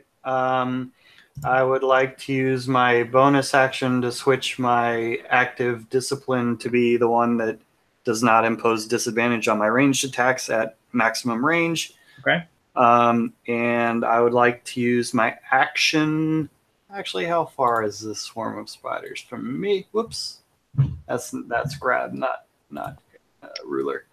Oh, it's just in range. I think it's 120 feet. Let me double check. Yeah. It is 120 feet. I'm gonna thrust my mind upon it. Oh, all right. You thrust your mind on it. That is my favorite move. That's my favorite move. Oh man! Wow. Wow. A 19, Yeah, so no damage. 5 int, no damage. Wow. Yeah. Okay. Yeah. So you kind of see like the swarm sort of disperses and then comes back together as their minds were just a little bit too tiny for your great powerful minds to really deal with. Okay, Karm, you are up. Okay, I am going to yell back to the caravan to stop. And since I'm seeing all these things fall down, can I look up to see anything? Sure. Yeah. You look up. You can do a perception check, and it won't be like your action. Okay. Okay. Yeah. So you get a general sense that there's holy crap, there's a lot of cocoons, but you don't notice anything about colors or anything like that. Okay. I am going to I guess step forward. It could be interesting. So, right there. And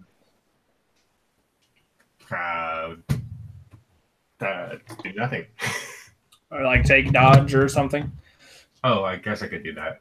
I'll take a dodge action. Okay. Oh, I'm wrong. Phoenix, you are not quite next. Okay, yeah, that's fine. Phoenix, you are up. I yell out, "Who was that?" In Kill yourself. or in common. What? What are you yelling in? Draconic language. I don't know how to speak it. No, okay. Well, no, you just needed to tell me. Oh, okay. I don't know how to speak it. I was looking it up. I saw some draconic letters. I was like, well, I can't really. Okay. What else are you doing? And then I am gonna move. Oh, that's a good question.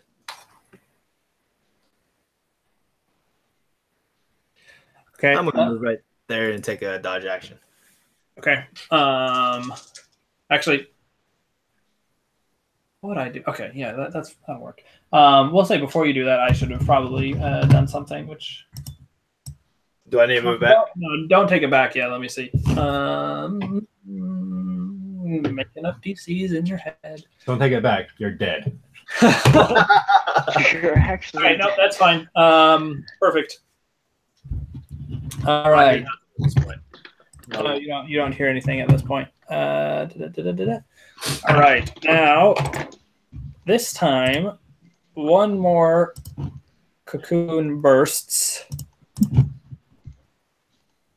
Gosh, but this one was a white one,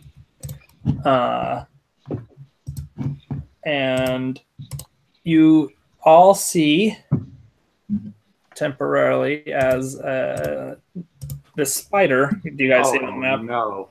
Hold on. Where is it? It's invisible. Oh, I see it. Wow. Okay. You see it descend from the cocoon on little wire, and then as it touches the ground, gosh darn it.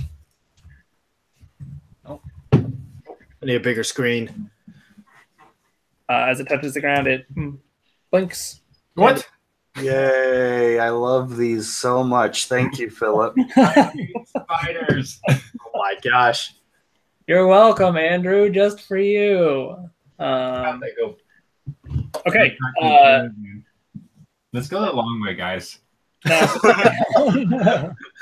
This isn't worth a gold. Let's go back. Are you guys talking about this group of spiders? Okay, Veneer, you also Yeah, I hear don't see it. a little chuckle, and then just need to make a wisdom save. Oh boy. Let's see. Wisdom save. You got this easy. Maybe not. Okay, yeah. So same thing, kind of as to what happened to Carm. You get this scent that's moderately pleasant, and you feel a little weird at first, but then you believe that you shake it off, and nothing happens. And then right next to you, you hear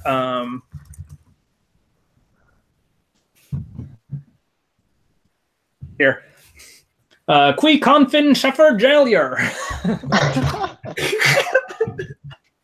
Which apparently it's an angry tone because you're shaking your fist.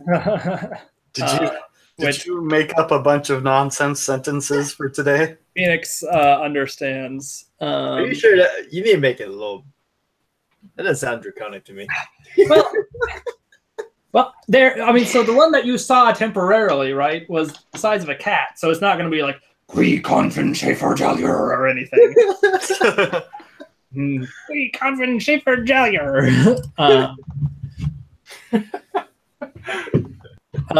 Okay, so Phoenix, I am whispering. Do you see? Yeah. Okay, just making sure. Okay, and then it is over here. And Phoenix, you now make a wisdom saving throw as this wind gushes over your face. He's very wise. Oh, okay. All right, same sort of thing. Bro, you better swing that hammer around. Can I put the shield up? All right, and you hear Nomino ui itrewisser drivir twiralisig. Forget this, that's too much. You hear some noises. Which, yeah, you identify as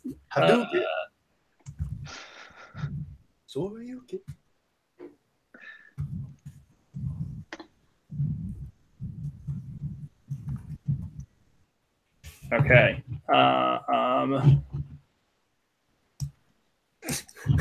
All right, Veneer, you're up. I would like to take a shot at this cocoon since it's right over them. So maybe it'll drop something on them that they can actually fight. Or kill us. Okay. Yes, give us some more baddies onto this map, please.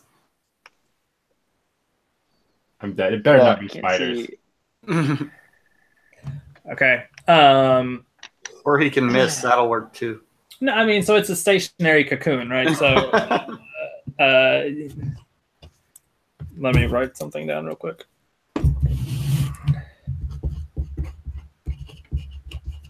Okay. Yeah, so sure enough, you hit this cocoon, you drive your arrow straight through it, and it bursts apart. And as far as y'all can tell, nothing came out of it. You didn't see any spider, you didn't see any dragon, you didn't see anything. Was it empty? Who knows? Did you see anything come out of it? No. Everything turns invisible here. Anything else you'd like to do? That's all I'm going to do. Okay. Let's see.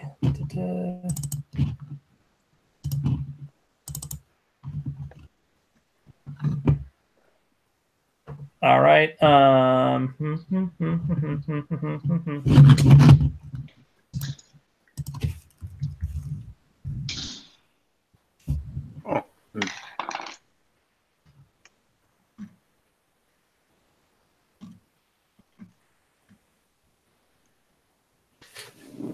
First, what was that? Okay. Sorry. Look something up. Okay. All of a sudden, Phoenix and Alden and Carm, you guys hear, seeming to originate from Carm, this just huge, gross flatulence. Just this.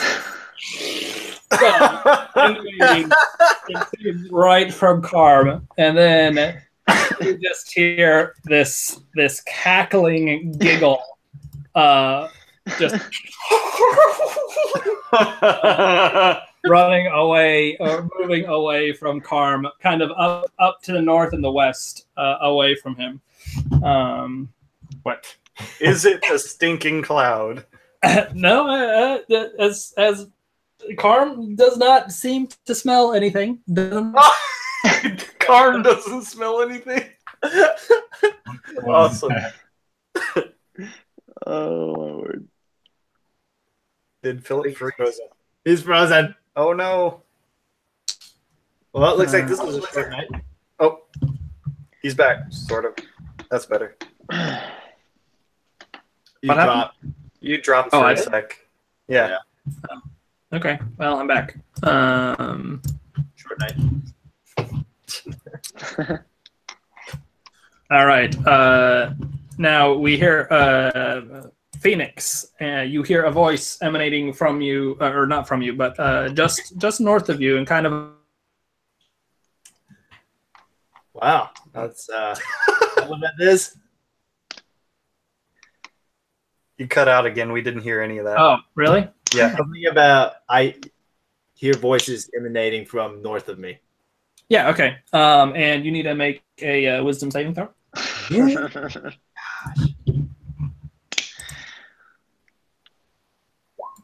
gonna have to find a place. Just getting better every time.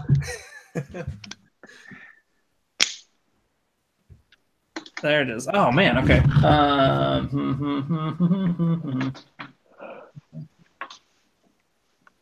Oh, Jack, you're okay. I hear this wheel. Oh, right. Okay. All right.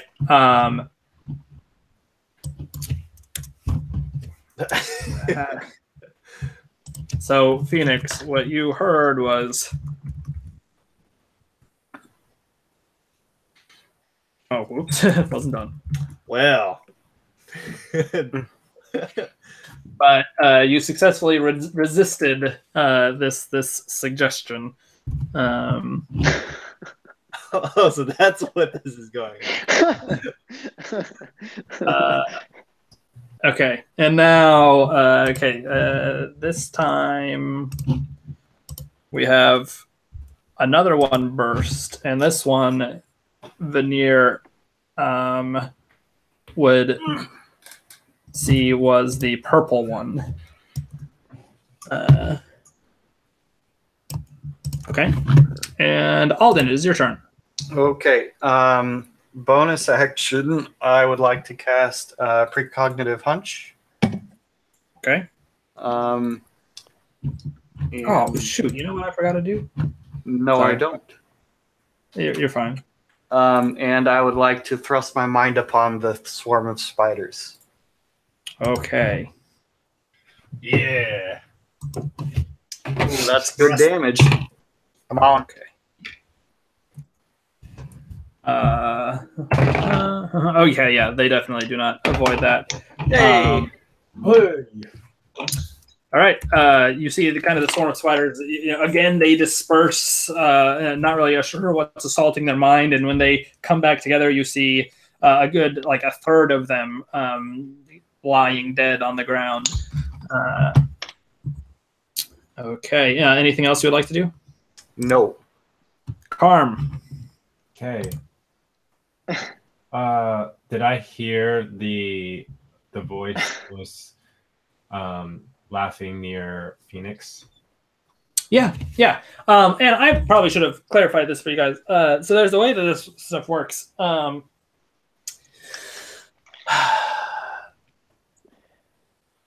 So when you are attacking a target that you cannot see, you attack with disadvantage. When you're attacking a target that you cannot, where you don't really know where it is, you have to guess where it is, and then you still attack with disadvantage.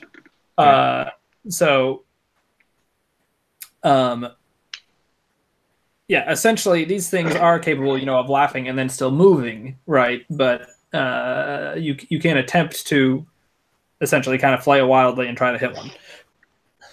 You'll just have to let me know what square you're targeting. Okay, I am going to move towards Phoenix. Oh my gosh. Here. And I am going to target. How do I do the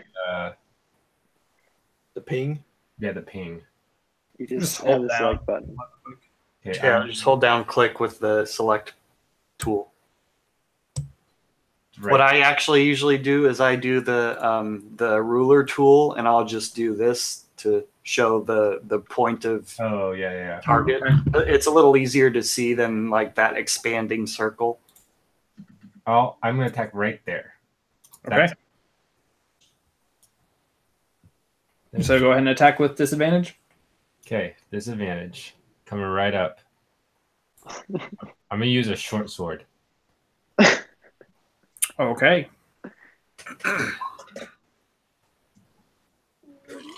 Wow, two good Pretty rolls. good if it's there. Yeah.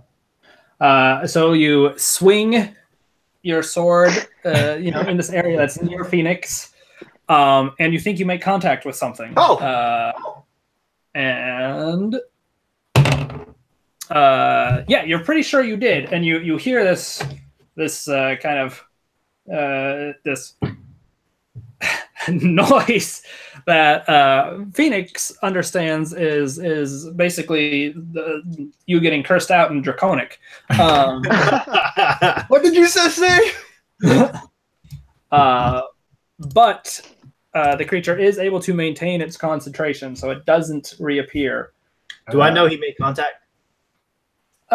You saw him swinging his sword, and then you heard something start cussing him out. So Awesome. I think I'm going to follow up with a punch. safe to assume. Okay. It'll still be at disadvantage, but go for it. Hey, not bad. Wow.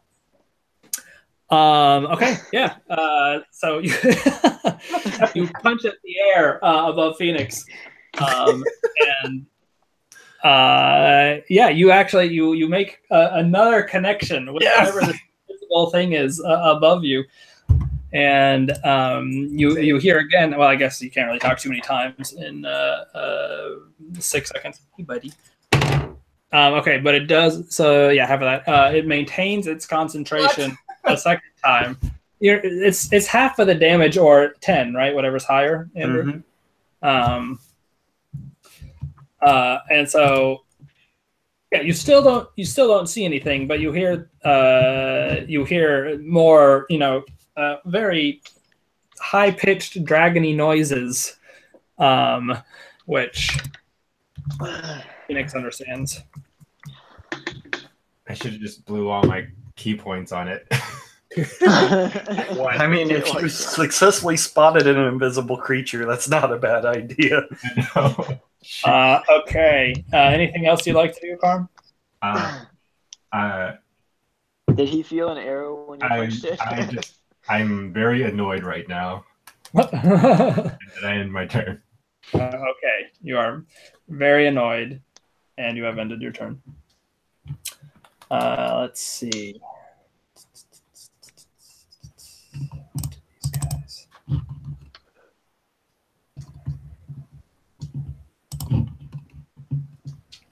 Guys, it's right here. I punched it in the mouth, I think. Did like 7 damage twice.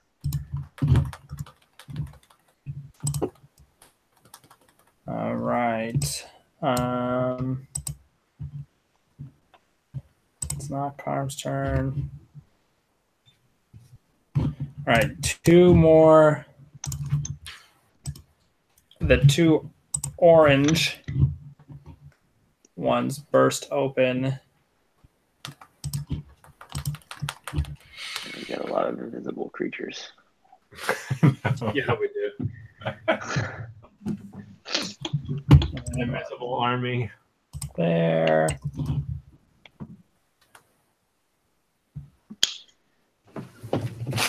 It's here. Okay. Phoenix, you are up. Okay. So I yell out in Draconic language, I guess. One, I don't know why you have a fetish for a naked Dragonborn. And two, you don't show yourself. We're gonna seriously hurt you.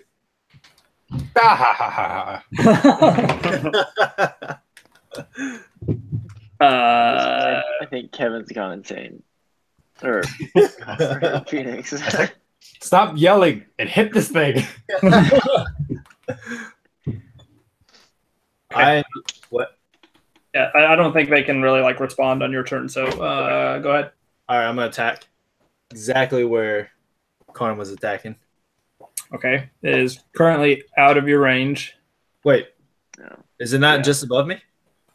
No, it's right next to me. Gotta move. Yep. Oh, no, wait a minute. No, so you just attacked the one straight above you. No, your character would have seen where Karn was attacking. That's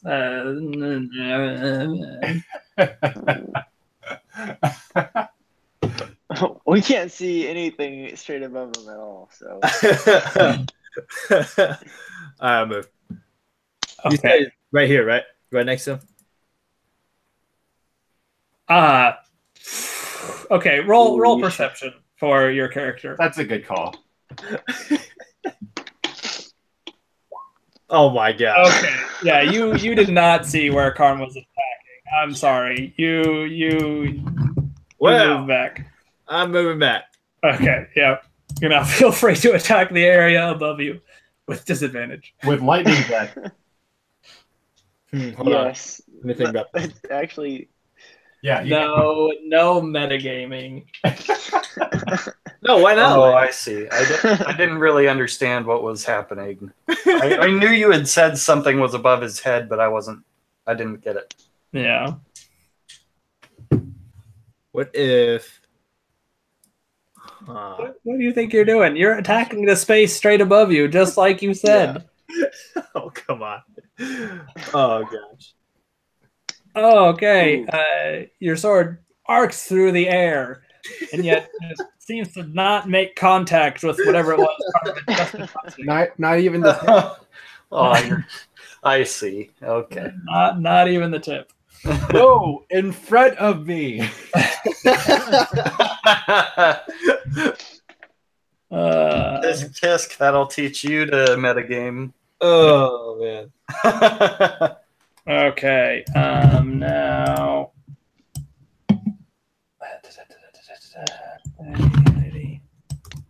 This guy comes over here, and then blink. Okay. Blinks back into existence. What the?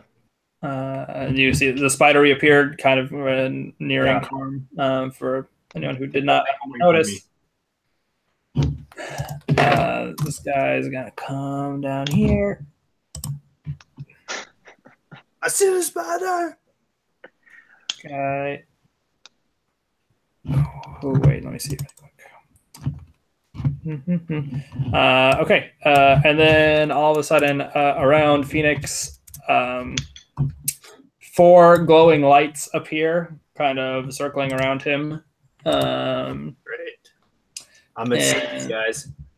That's all that seems to be happening at the moment. And then this guy. Okay. Too many decisions. Kevin. I'm ascending. Kevin, Another beam. We'll see you at the main menu. I'll see you at the title screen, guys.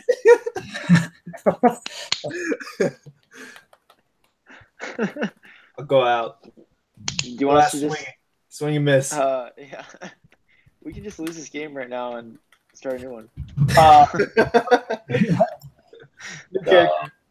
Let me see.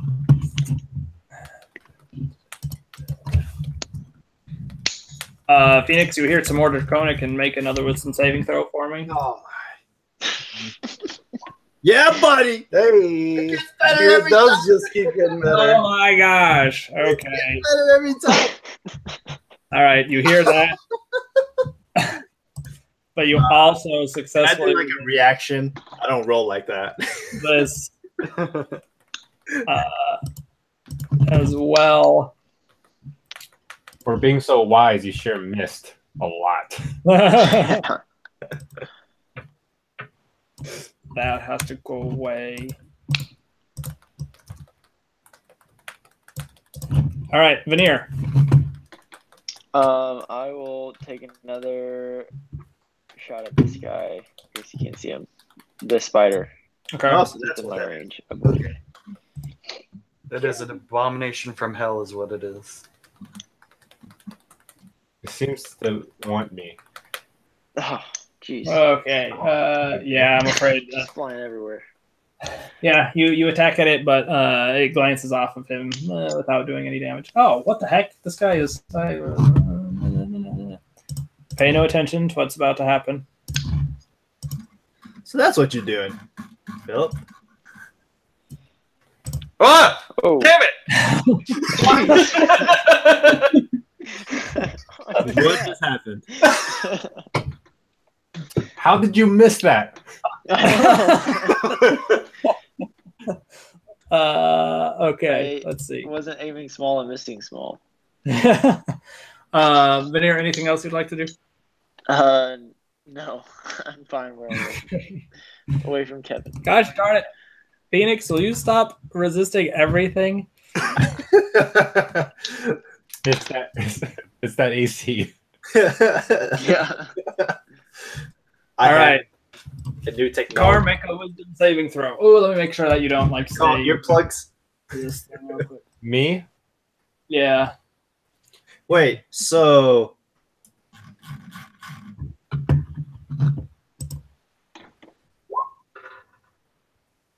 oh, Hey, All right. We're a smart. I got a question for you. Yeah, what's up?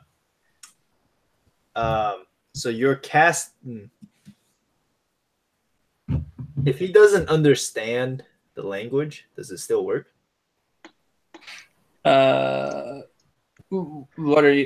in particular are you talking about? When we're doing these wisdom saving throws. What's happening? So there's different things happening. So the wisdom saving throws are happening for a multitude of reasons. Okay. I thought it was okay, never mind. Yeah, it's not always the same thing that is occurring on these saving throws. Okay. But it is for me, the one that you're Yeah. Yeah. okay. Sure. You are being targeted for a particular reason. yeah, but for suggestion in particular, the creature must be able to understand you. Understand the language, yeah. That's what I thought it was all the same thing. So if Carm didn't understand the language, I didn't think it would affect him. And I don't understand a whole lot, so Yeah, no, that's something that's a different thing happening. Okay. Okay. Now, Alden, it is your turn to make a wisdom saving throw. Okay. Hey! Take that. I'll take that. Smart. Oh, this is amazing. Gosh. Okay. Hey, now you know how I this felt was on the Saturday when I was trying to get all you guys in the water. I guess so, but this was fine. Okay. That's funny too. I rolled a 20 and a 1. Oh, come on. Oh, that would have been bad. Yeah. All right, fine. Nothing happens. Whoa. You don't turn into a big frog. That could have been fun. Uh, Did I get a ranged different tongue than what I attack? am now. all right, now that I remember that these spiders should actually also get to play, they're going to. He's having too much fun doing these spells. Yeah, how many spell slots do these guys have? We're calling him out. I'm keeping track. I'm keeping track. Oh, Just wait kidding. a second. That dragon's already done 3. All right, those guys are moving. Alden, you are up. Okay, so I have a question. Yeah. The psychic focus I am currently focusing on states, while you are focused on this discipline, any attack roll that you make for a ranged weapon attack ignores disadvantage. So for an invisible creature, if I target a space, would it not be at disadvantage? Any weapon? Tell me what you're looking at. Nomadic arrow, the psychic focus. It also says if disadvantage would normally apply to the roll also can't benefit from advantage. Okay. So just means if I had some sort of advantage, I wouldn't get it if I was at disadvantage. This is tough because it's UA stuff, right? Yeah. Because let me tell you what I want to do. What I want to do is walk away from this fairy drag. Sorry, this thing. Sorry, I really didn't mean to do that. I want to walk away from this thing, and if it provokes an attack of opportunity and takes it, and if I get a bead where it is, I want to make an attack at it. Okay. Sure, we can go through that. Because essentially, when you walk away, I make 10 feet in that direction. Yeah, there's no attack of opportunity though. Okay, that's fine. So I won't attempt to attack it. Instead, I'm going to spend. I think I'm going to spend 2 points into speed dart. And I'm going to make an attack roll at the big, scary spider. Okay. I'm going to pick up a rock and think on it for a second. And I'm going to do that. Wow. Oh, I need to turn on precog hunch too. Okay, we'll keep the rolls and everything. We'll just add. Yeah, that's fine. I mean, you're hitting it regardless. Precog hunch doesn't do extra damage, right? Okay. Nope. Okay, so 11, 6 bludgeoning, 5 psychic is what you're telling me. Yeah. Wow. Ow! Rock careens out of your sling. Would you like it to be like glowing purple or something? Yeah, I think I'd like a physical aspect to this. Yeah, so the rock flies out of your sling and like leaves this glowing purple trail as it careens into the spider, hitting one of its leg and kind of making it buckle. Before it uses this other 7 to regain its balance. It's bleeding from this leg that you hit now, and it looks like it's trying to keep some weight off of it. But the spider is now large and angry instead of just large. And Carm, I believe you are up, sir. Okay, I need to mark 1 off of this. We don't get opportunity attacks for invisible people that fly away, right? Correct. You have to be able to... So I can't just assume that he's still near me. Correct. How large is this spider? Large. It is by D&D rules large instead of medium. That is correct. And it can turn invisible. Well, that's what it looks like.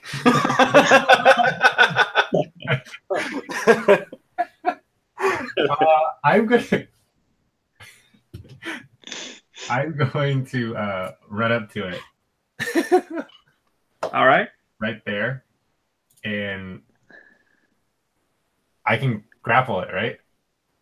Oh, heavens. That's what you're going to try to do? Oh, my gosh.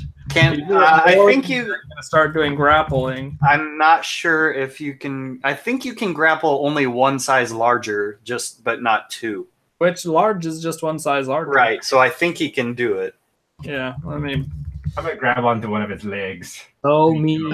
When you want to grab a creature, you can special melee attack, a grapple... Target again, using at least 1 free hand. You try to seize the target by making a grapple check. Strength, athletics. Okay, yeah. Sweet. So you're doing a strength athletics against his? Yep. Strength, look. That is bad. Hey, Oh, Hey. heck is up with you guys? He Hey, man. can't beat that. So, all right, you've grappled this giant spider. Congratulations. While I'm grappling him, I would like to take a knee to, and then like jab it into its carcass. So this is your Unarmed strike. bonus action. unarmed strike. Okay.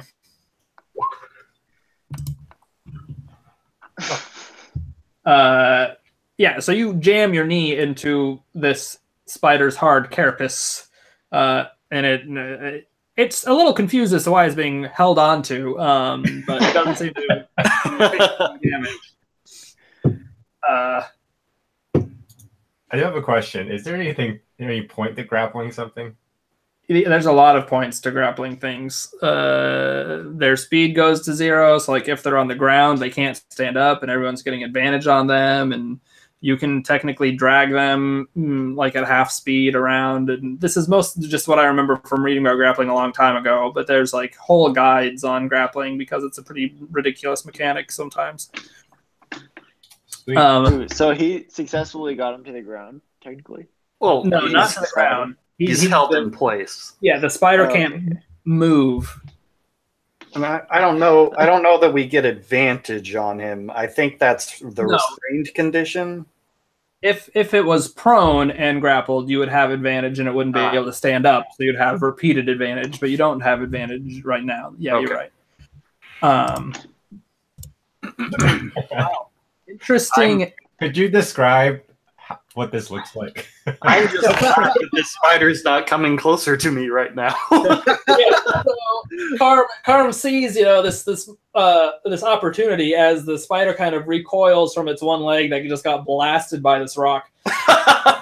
And he lunges and successfully is able to grab 3 of the remaining 7 legs on the spider's one side. So the spider is now, has 4 of its legs trying to, drag itself along the ground, and this orc just holding on for dear life to this. Oh, you're not there. John. Everyone looks frozen to me. Oh, okay. You guys are there? Yeah, Down there. everyone looks okay. fine to me. Okay. No, sorry. Yeah, but so anyway, there's this orc just holding on to dear life to these 3 legs that the spider, he's trying to like shake you off, but given that he has 0 leverage on that side, he's really just more dragging you across the ground, but you're not letting go. Okay, so now we have some more of my guys' turns. I know you can't see their turn order. Do you have a private turn order, something or other, on your screen, or are you keeping track of them physically? No, yeah, it just if they're in the GM layer and I give them roll initiative for them, it shows up but grayed out. So that's Nifty. okay. Yeah. So essentially, you guys just hear this laughter that kind of starts, a little bit south and sort of around this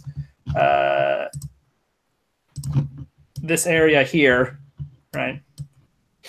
You hear just this chuckling, and they're obviously finding something very amusing. And you hear this laughter, these voices kind of floating up and now over the phase spider, like they're sort of invisibly watching this wrangling of this giant spider little green thing, and just finding it hilarious. Because next. All right, Phoenix. What would you like to do? Hey, you can see this one, right? Hold on. Let me check this here. What if I? Yeah, I am gonna move right there.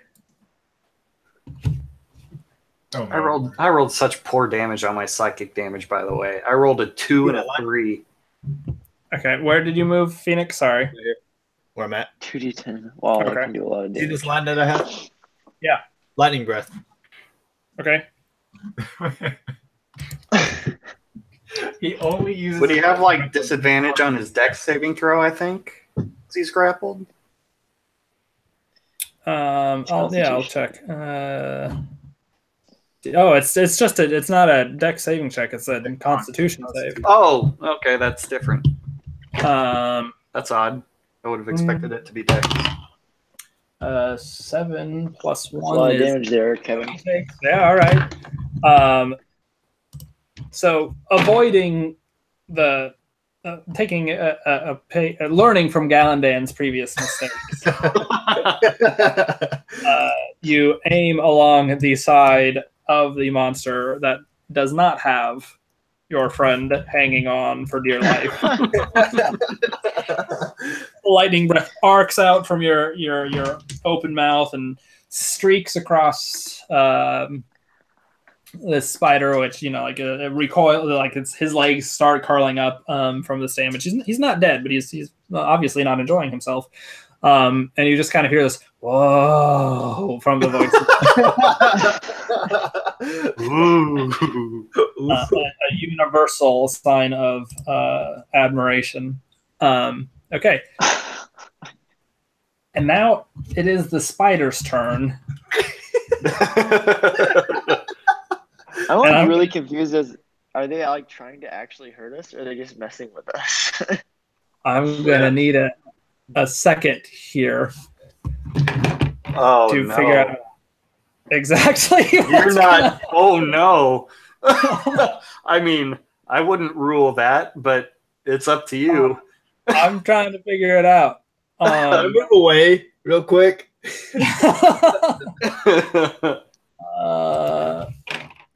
Wait, me and Alden are in a line. Nah, that's fine. That's not. Technically, 2 points are always in a line, so. Is he gonna do like a poison nova? No, but he's gonna. That's all I'm measuring.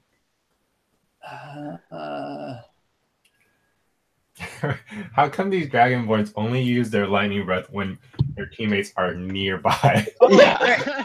Academy. All right. Hey, I didn't hit you. I'm not yelling there. Couldn't you use that Fiend Blade on this thing? Yeah.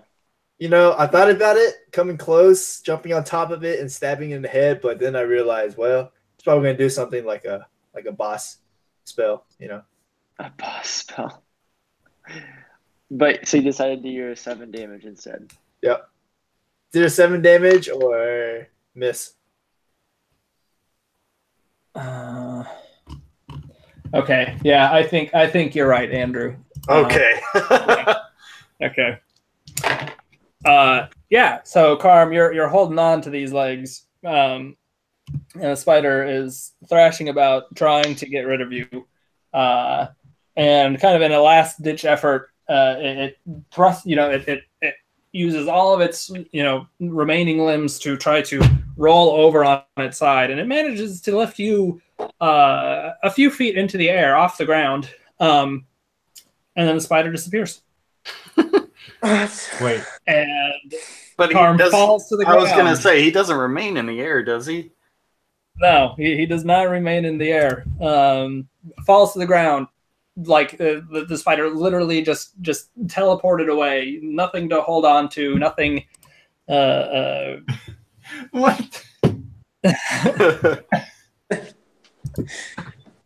And Wait, yes. That feel like that is slipped away. what? Did it feel like it slipped away, or it like literally just turned into thin air? It felt like it turned into thin air. And I didn't like teleport with it. Which was what he was thinking about.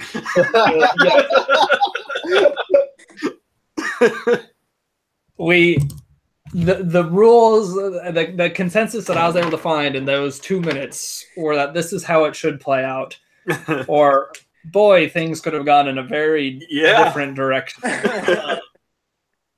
So, okay. Wait.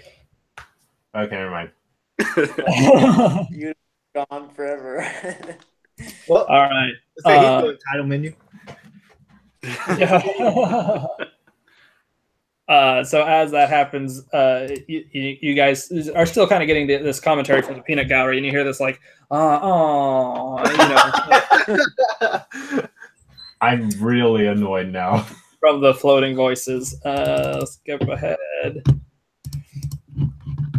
And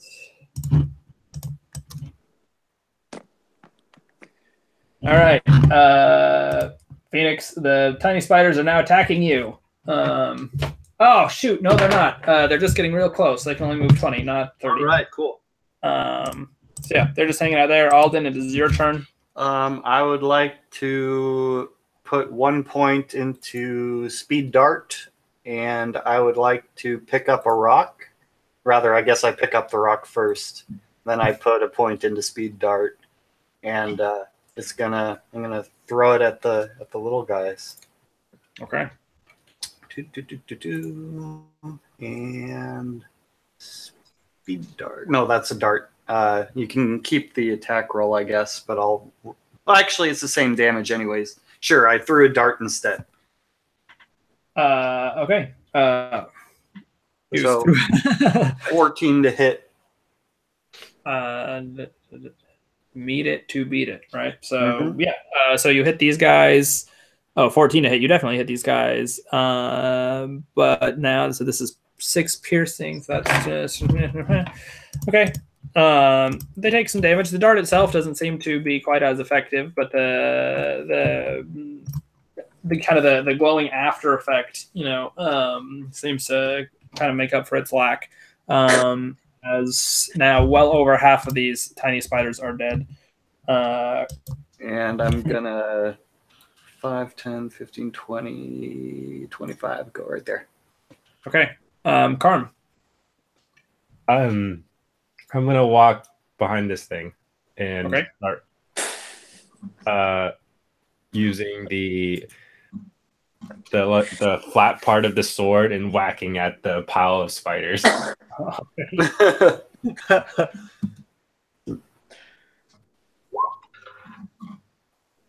Ooh. Okay, nice. Yeah, so the spiders, kind of sensing your approach, being this big orc with thundering footsteps, start spreading out. So as you are like bringing down your weapon to smash on them, you're not able to catch as many as you would like, but you've definitely smushed a fair portion of the remaining spiders. Let me see. Anything else you would like to do? But the spiders are still there. There's still spiders left. And then I see them scatter. I just like, oh, this is so gross. Take my feet and start stomping.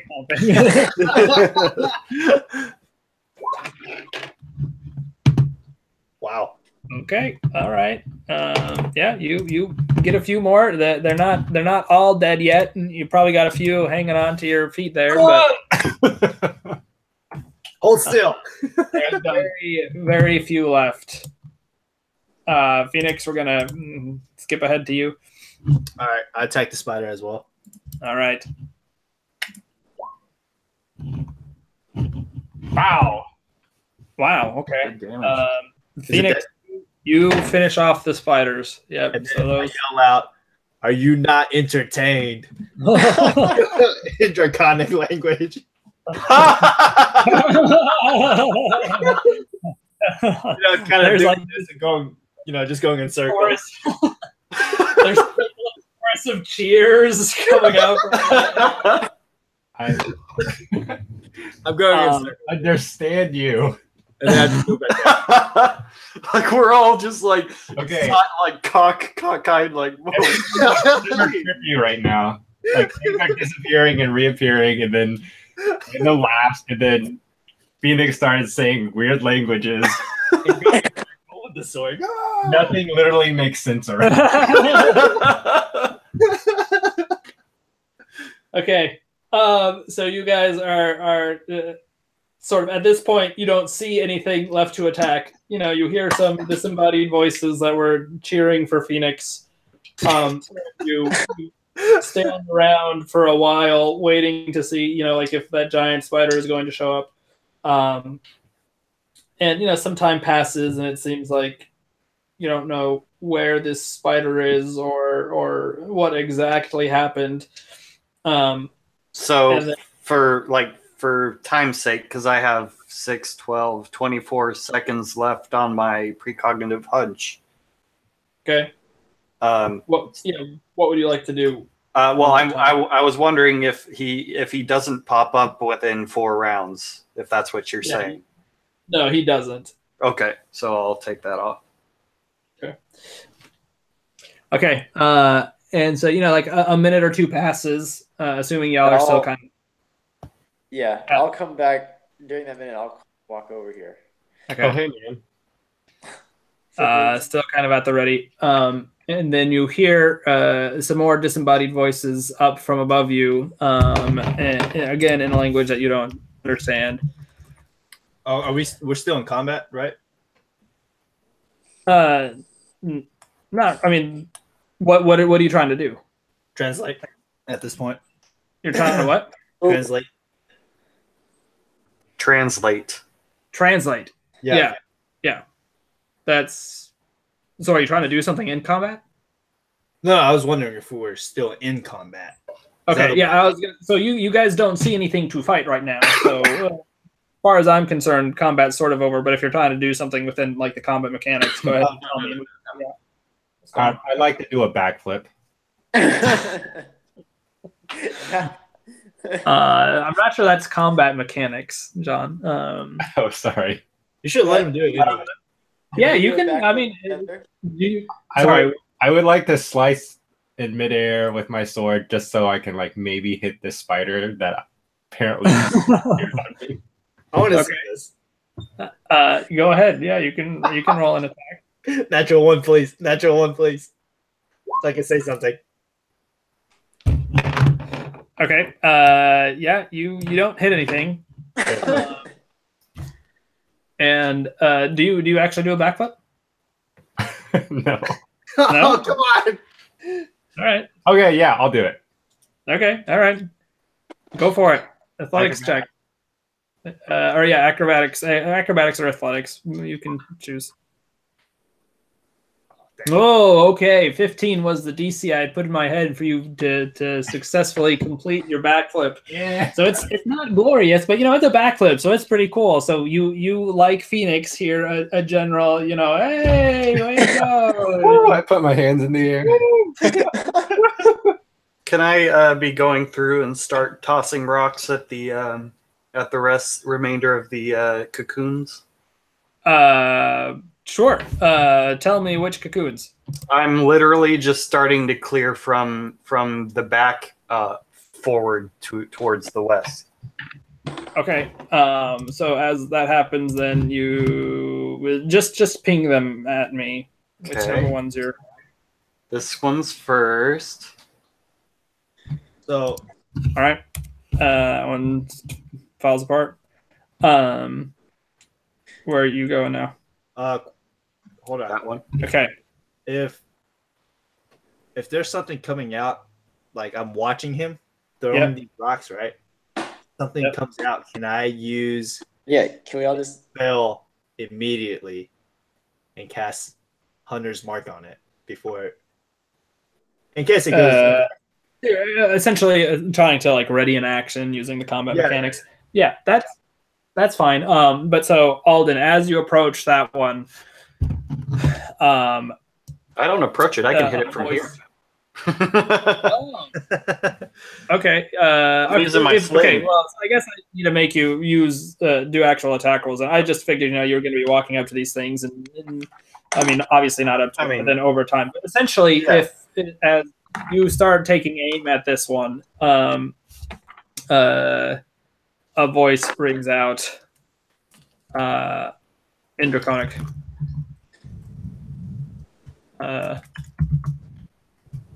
And go ahead and roll your attack roll. Sure. Slingshot. Oh. Don't worry, not moving. Okay. So is this as he's throwing it, or is this afterwards? So yeah, I let him do the attack roll. So they were saying this while he's shooting it. So he shot it, and now they, this has happened. And when he shoots it, like the side of it rips. Like he made contact, but it has not burst because that is a very small amount of damage. So, and I'll translate that.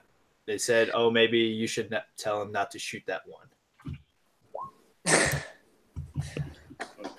Why screenshots, please? Just like so we can see what they're saying to Kevin. Oh, I see. So he says, Carm says to me to not hit this one. Phoenix, yeah, Phoenix. Yeah, I just translated what they said. Oh, maybe you should tell him not to shoot one. Can you maybe ask them what's in it? Yeah. What's in it? I mean, are these like actual I don't know how to sentient beings since they're speaking a language? They have said spiders are in that one. Can you ask them if we may pass through this area unbothered? Sure. Wait, can you say it in Draconic? Yeah, like. Okay, just to kind of skip over because that could get I guess a little arduous. I was just gonna whisper to you. Yeah, but so Phoenix, will you? I don't want to rob you of the opportunity to modify what they are saying. So if you want me to continue whispering to you, I'm more than okay. All right. Yeah, okay. I'm fine with this. This is great. Okay. I'm super annoyed right now. Let's just start doing backflips. I probably get like close to Carmen, just like I'm covering my nose. Sorry, I just get really excited during combat. But he smells nothing, right? He's just. Yeah, that's right. It's been a few days. Come on. This is another level, Carm. I walk over to Carm and I tell him, "Hey, you should really give Lisa a hug after this."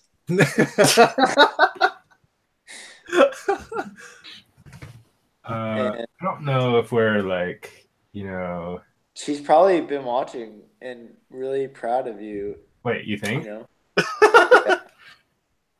I mean, I think this is your chance. I don't really know her, and she doesn't really know me. Or maybe you can at least explain what happened. I mean, this is a good bridge. I mean, you wrestled a large spider. That was pretty impressive. Wait, did you see all that? Yeah, I saw it. Wait, where were you? Hey, why didn't you tell us about the cocoons? I told you to look in the trees. Also, did you get lost because we were fighting all these things and I don't see you in the fight? Well, there's an arrow in one of these animals. Well, they're not animals. I don't know what they are. What arrow? Well, it disappeared.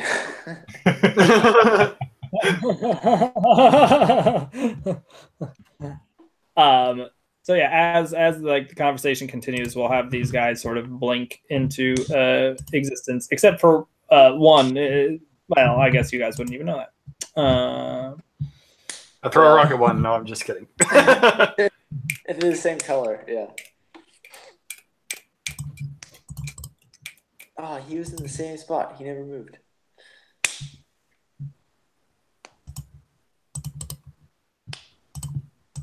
What the? There's so many. Oh, I should say, yeah, they will let us pass. They had their. Can I inside check? Okay, so you guys. I mean, sure, but the DC is going to be insane because you're trying to insight check. Language you don't know. You don't know. Phoenix. Oh. I'm still speaking a language you don't know. You just told us that you let us pass through, and I don't believe you. Okay. Yeah, you can insight check Phoenix. Phoenix, just do a wisdom roll, and I'll look at your stat sheet. Wisdom roll. Wisdom's. Yeah. Or I'm sorry, charisma roll, not wisdom. Charisma roll. Okay.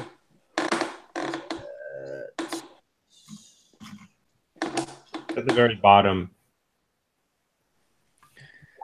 Oh boy. Okay. So Phoenix seemed to be telling you the truth, but he was also practically cracking up to himself the whole time he did so. So you're pretty convinced he is holding some information back from you. Thanks.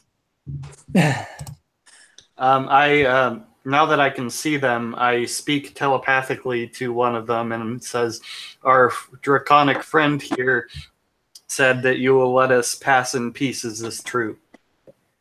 Wait, in peace or pieces? Doesn't matter. You didn't. So Wait, you're not doing a group thing right now. No, I'm talking to the dragons. So you yeah, need, tell me again. you should probably whisper. So they can understand everything that you say, and you can understand everything they say. Yeah, as long as they just have to understand a language. Okay. Wow. That's how I was able to talk to the Trog. It was Right.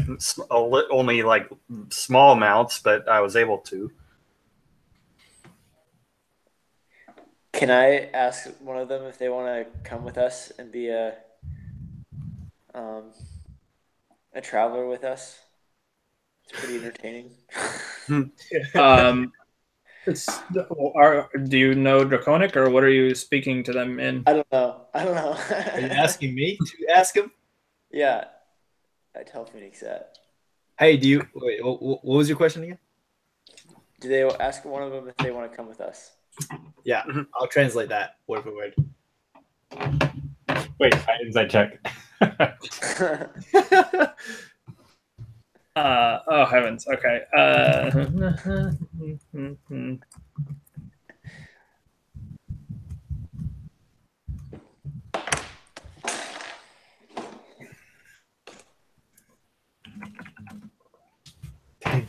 Okay. Let's see.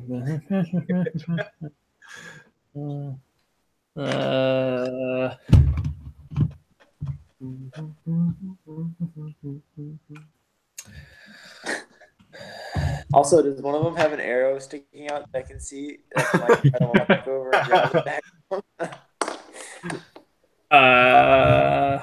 Well, which one would that guy be? Can't see their health for some reason. Yeah, this guy might have an arrow sticking out of him. Maybe. I'll, walk over and Okay, as you approach, he scoots up and away from you. then I'll ask. Well, I guess you guys are probably having a lot of conversation backlog. You're doing all right. And can I have my arrow back, Phoenix? PS,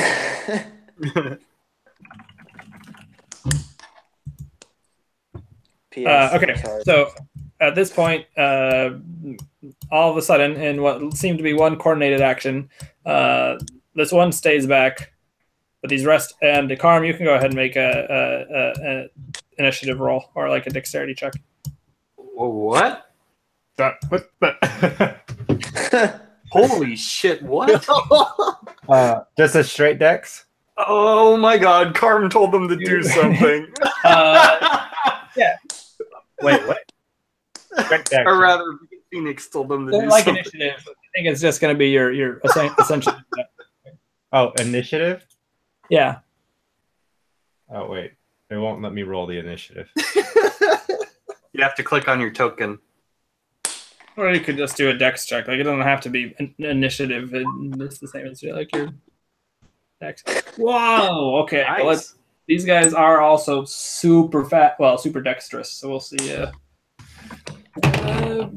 Nope, that guy fails. Nope, that guy doesn't make it. Ooh, natural 20. So one of them makes it. 10. Nope. 11. Nope. I think that was 4. Or was that 5? That might have been 5. Okay, so they all kind of start swooping at you, but you see them coming, and they don't look like they're going like they're being antagonistic or anything. For one, they're all still visible, and they all start kind of, not really like crop spraying you, but sort of, crop spraying you.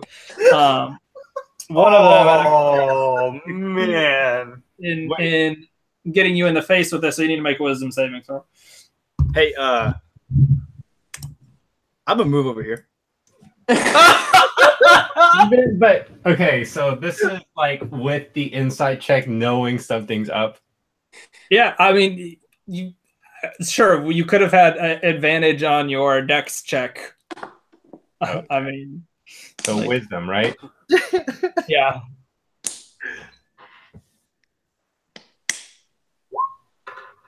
Are they like all casting something on him right now?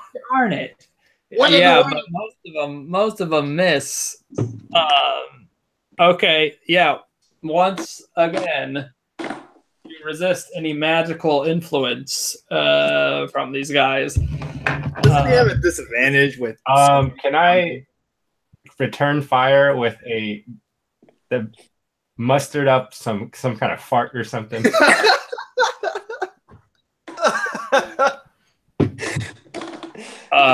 Make a Constitution saving throw to not crap your pants.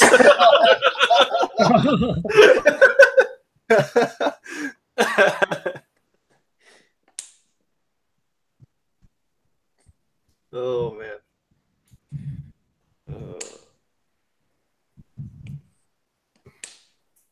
All right. Sure, you can fart right back at them if you like. Okay, unless there's other antics that are going to go on, I think we'll move beyond the language barrier for this portion.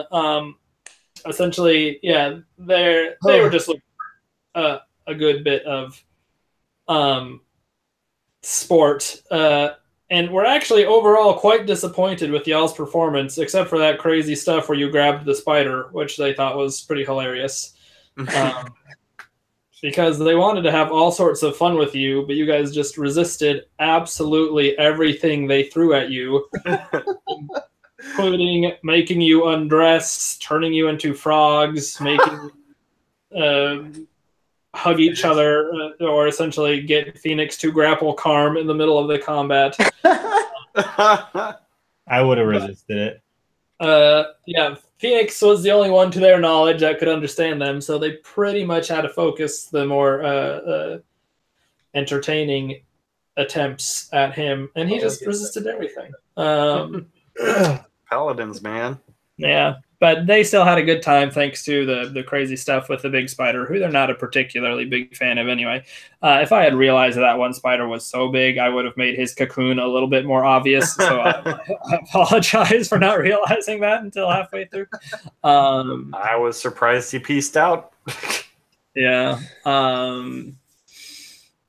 Yeah, and so they're essentially happy to let you guys continue in your path through the forest, if that's what you'd like to do.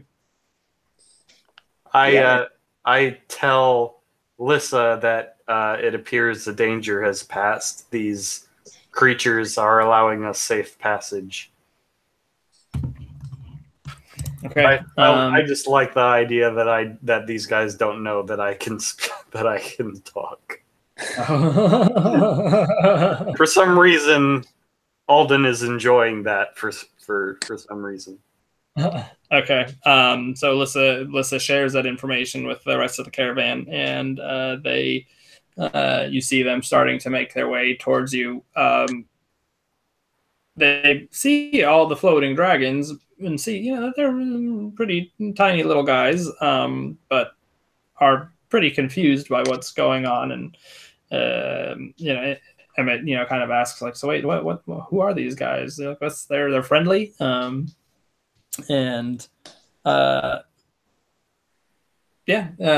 you guys are just going to pass on through. Is that? If nothing stops us. Okay, yeah, nothing stops you. The little fairy dragons, essentially say, "Yeah, thanks for the entertainment." And then near the end, the one who was most injured kind of shows himself. Says, come over here, and he's still floating up away from you guys because he by far looks the most difficult. And he says, and Phoenix maybe don't want to translate. Yeah, they get +5 to their dex, and I rolled 2 17s, which is how they beat out Veneer. Wow, +5. Dang, I bet they could do a backflip every time. I mean, they fly, so. Hey, I've completed all my backflips. I think actually, yeah, we've done pretty good. Oh. Okay. Does this guy have anything? Nah, not really. Okay. And so with that, you guys say goodbye to the impish little fairy dragons, and the caravan makes its way through this more treacherous portion of the trip. While we're in the forest, can I be like actively looking for just a random woman that may end up popping up at some point? Like because it's a forest and there are more places to hide. He's more cautious about that. You want to just roll perception? Sure. Okay. Ooh, not bad. Okay. Keep that in mind as you guys continue your travels. All right, so you make it, so that was like the first, or that was about the 200 to 300 foot section into this foresty path. So you had about another 600-700 feet to go. You guys still kind of lead the way, but you're essentially trusting that these dragons would have forewarned you of any other dangers, given your overall now positive relationship with them. And sure enough, you make it through the other side of the all the way through the forest section here without further difficulty.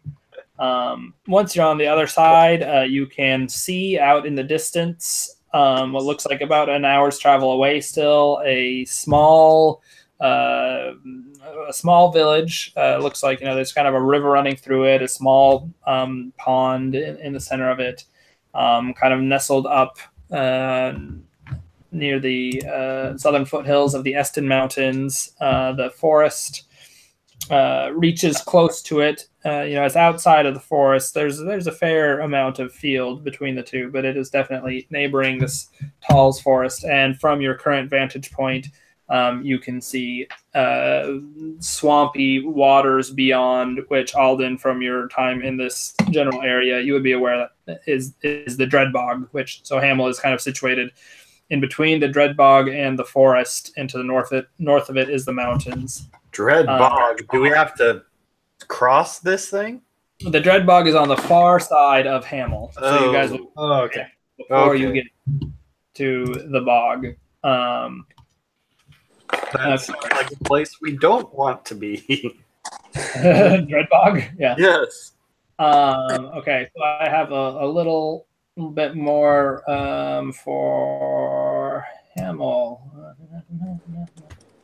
So Hamel is situated near the base of the southern range of the Eston Mountains, which, so sit to its north, whose streams, this is the mountain streams, feed into the Dreadbog to the west and the Talls Forest to the east. Hamel sprung up, so this is, so Hamel, I guess you wouldn't really know all this, so never mind. But so Alden, you would know that Hamel grows a lot of soft crops and does a lot of trade with Brennisford to the south, which is one of the bigger cities. It's bigger than Tennisford. which is about a day's journey away from Hamel, and it does some trade with Ormazelv to the east, which is how you guys are in this caravan right now.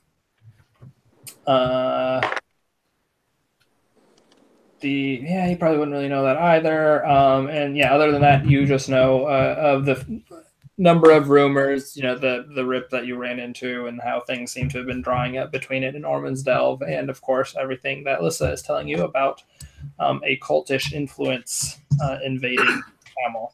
And if I recall, the this town proper is kind of surrounded by a lot of fields.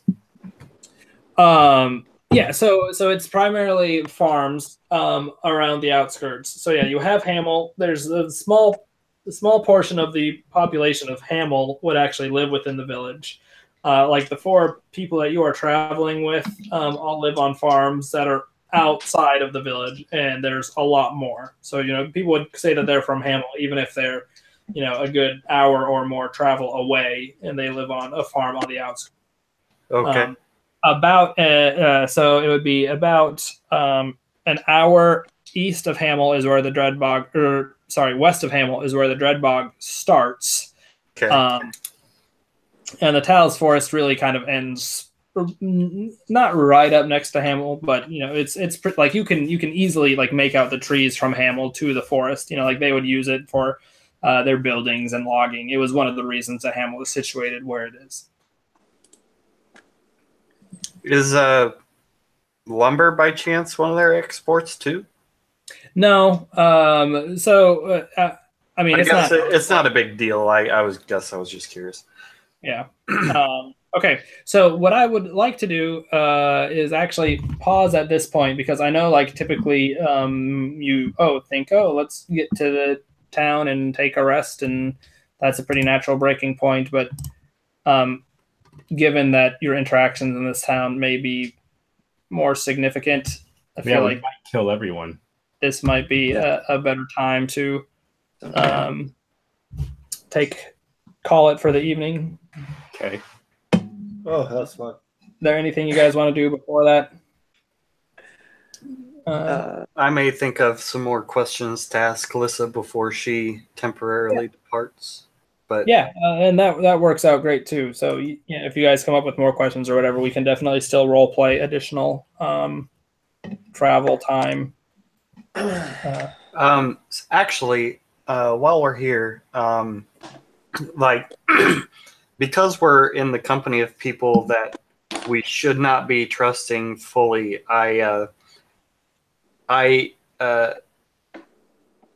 Insight actually, check. I think I will not. I will include Lissa. Everyone in the party, including Lissa, I will blast out that if you have some sort of confidential type information you'd like to share, I can act as an intermediary if you give me some sort of signal, and I can initiate a telepathic link, so that we may keep our thoughts private. I thought send a message to Alden. Lissa is so hot. I guess I'm the only one that knows this, so yeah, I just don't say anything.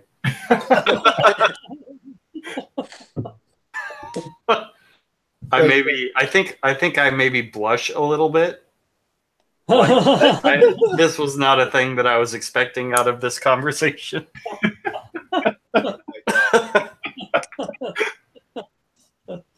Wait, so you said if we have anything confidential? Yeah, so basically, like from a sort of metagaming standpoint, what I'm telling you is that if you want to give me some eye contact, and if I just ask you what, you can respond to me. And I can initiate some sort of private expansion of that knowledge to the rest of the party without outsiders knowing anything. I'm gonna DM you all the time. Yeah, you could. Well, no, you can't. You can't initiate a DM. I have to start it. Is the thing. I have to I have to tell you something, and then you can tell me something back, and then I can blast that out to anyone I wish. Okay. I will wink at you to give you the signal. All right, noted. I have one person that has decided to wink at me whenever they want me to initiate contact. I look forward to you winking at Lissa and Alden being like, "What?" Yes, thank you, Philip. Or I will do my best to incorporate this. Oh gosh. Which I'm sure everyone will forget that I said this by the time we play next. But it's a thing that, since we're getting into a place of that we don't know much about, that I think that Alden would expose a way of getting around some obstacles we may encounter. I'll snap my finger.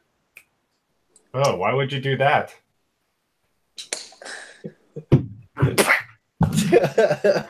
I think. I say what? Okay. You say nothing back? Yeah, yo. Okay. Yeah, For like a second there, I thought the system was broken. that's 1,000 extra XP, right, DM? Well, I'll definitely. You guys will get XP for that whole encounter. Probably not 1,000. No. We resisted everything. Yes, which Gotta give us something. give you Okay. less XP. But surely I get inspiration for my grappling. Oh, Oh wow. no, not for the grappling. I mean, that was pretty cool, but given that it's Really, such, I get an inspiration. About successfully dodging everything, a swarm of dragon fairies. You no, don't let me think. you don't get what's it called, inspiration for your rolls being good. Yeah. I'll take the inspiration.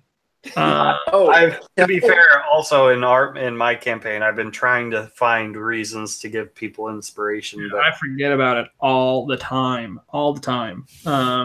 Can I ask Kevin what those things really were, and if he's does he know? I'll have a knowledge of those. Yeah, would he be able to tell us kind of Nope. what the deal was with those? He could tell you that they apparently speak Draconic. So that's I wouldn't have a knowledge of those at all. meaning, Is I that guess, what- had he encountered them before? yeah, or because he's dragon, you feel Yeah, like you would know these things, but Yeah. Whoa! Someone else is a dragonborn? Phoenix is a dragonborn. Oh no! I'm sorry. I thought he was asking the question of one of the cavern members, Oh. whatever. Oh no. Yeah, no, I mean, you can. So Kevin wouldn't really know what these things were per se, or he No, maybe, no, it's not like they share. I mean, so they're called dragons, but it's not like they're one of the metallic or chromatic sort of dragons, and it's not like Yeah. he would have run across them before in his travels. So I'm just gonna say no. Not Okay, even in my studies, huh? Not even in all of your many studies, which you have told me about in length in your backstory. Fairy dragons, to be fair, are kind of odd because they're fey, but yeah. which means that they're pretty distinctly different from dragonkin. So I have a hard time placing what their lineage comes from. Yeah, they're pretty weird guys, but they're Also, what would have happened to me if I did teleport to with Yeah, Dude, I have no real earthly idea. It probably would have been fine as long as you didn't let go, but that's what I was afraid of. Getting in there on the spider and then being like, ooh, okay, and then the spider leaving without you. Title screen. That would have been bad if it was like well, it doesn't matter where they teleport to different dimensions. So different dimensions. it doesn't matter what dimension it was. If he ends up like taking the action and breaks a grapple and then teleports, that character just is in another dimension and is equivocally dead. Yeah. Like, I asked him to teleport him back. Interdimensional half-orc monk. Yeah, it would have gotten interesting real fast, essentially. But I was willing to go that way if that was what the consensus online was, but they're like, no, it's not it and whatever's grabbing onto it. It's literally whatever, it's the monster itself. So, wow. Different dimensions? What? yeah, dimensional. What's it called? Dimensional spider? Phase spider. It's not. Is it like a Phase spider. It's different plane? It's definitely phase spider. I'm looking at it right now. well, that's its name. Yeah. Oh, phase spider. I thought you said Fey spider. Like, Oh no, yeah, phase spider. Sorry. nope. I just misheard. My bad. Okay. Well, cool. Now that we have officially left the dragons, the thing that I was worried about was that encounter was going to go a lot sooner, and then you guys would decide to strike out into the woods, essentially looking for this woman. But that encounter took a little bit longer than I was expecting anyway. So you decided to skip the whole encounter and just put us in town. Oh, wait. No, I'm saying the encounter with the dragons took a little bit longer. Right. What I was saying is that you decided to skip the whole woman encounter and put us in town. No, what I was expecting to have happened was you guys to then, and since we've already moved on beyond this, that's why I'm sharing this now, was for you guys to then ask the dragons about her and then potentially decide to strike off into the forest to see if you could find her. But it looks like you had decided town was where you wanted to go. So, Well, if Kevin would have thought of that, I think we would. Man. We're already sidetracked enough. yeah. And Alden as a character would have really liked to do that, but it just didn't come to my mind. Like, it's my fault. But No, it's totally fine. when that whole time we were in the crossroads, what was that place called again? The coach. Yeah, the coach. He really wanted to find some closure with that hag, but he couldn't figure out how to do it, and then she shows up again. Yeah, she's not done yet. Probably as long as I have that skull. Yeah. Yeah. Can I make an investigation check on the skull today? You did last night. We haven't had a long rest or anything. Oh, okay. Fair enough. You're right. Yeah. Okay. Well, I think I'm going to head out because this room is getting real toasty. Me too. And then the plan will be 2 weeks, and if we have to change it, we'll adapt. Okay. All right. Thanks. All right. See you guys. Bye. That was a joke because Philip was taking off his clothes. Oh.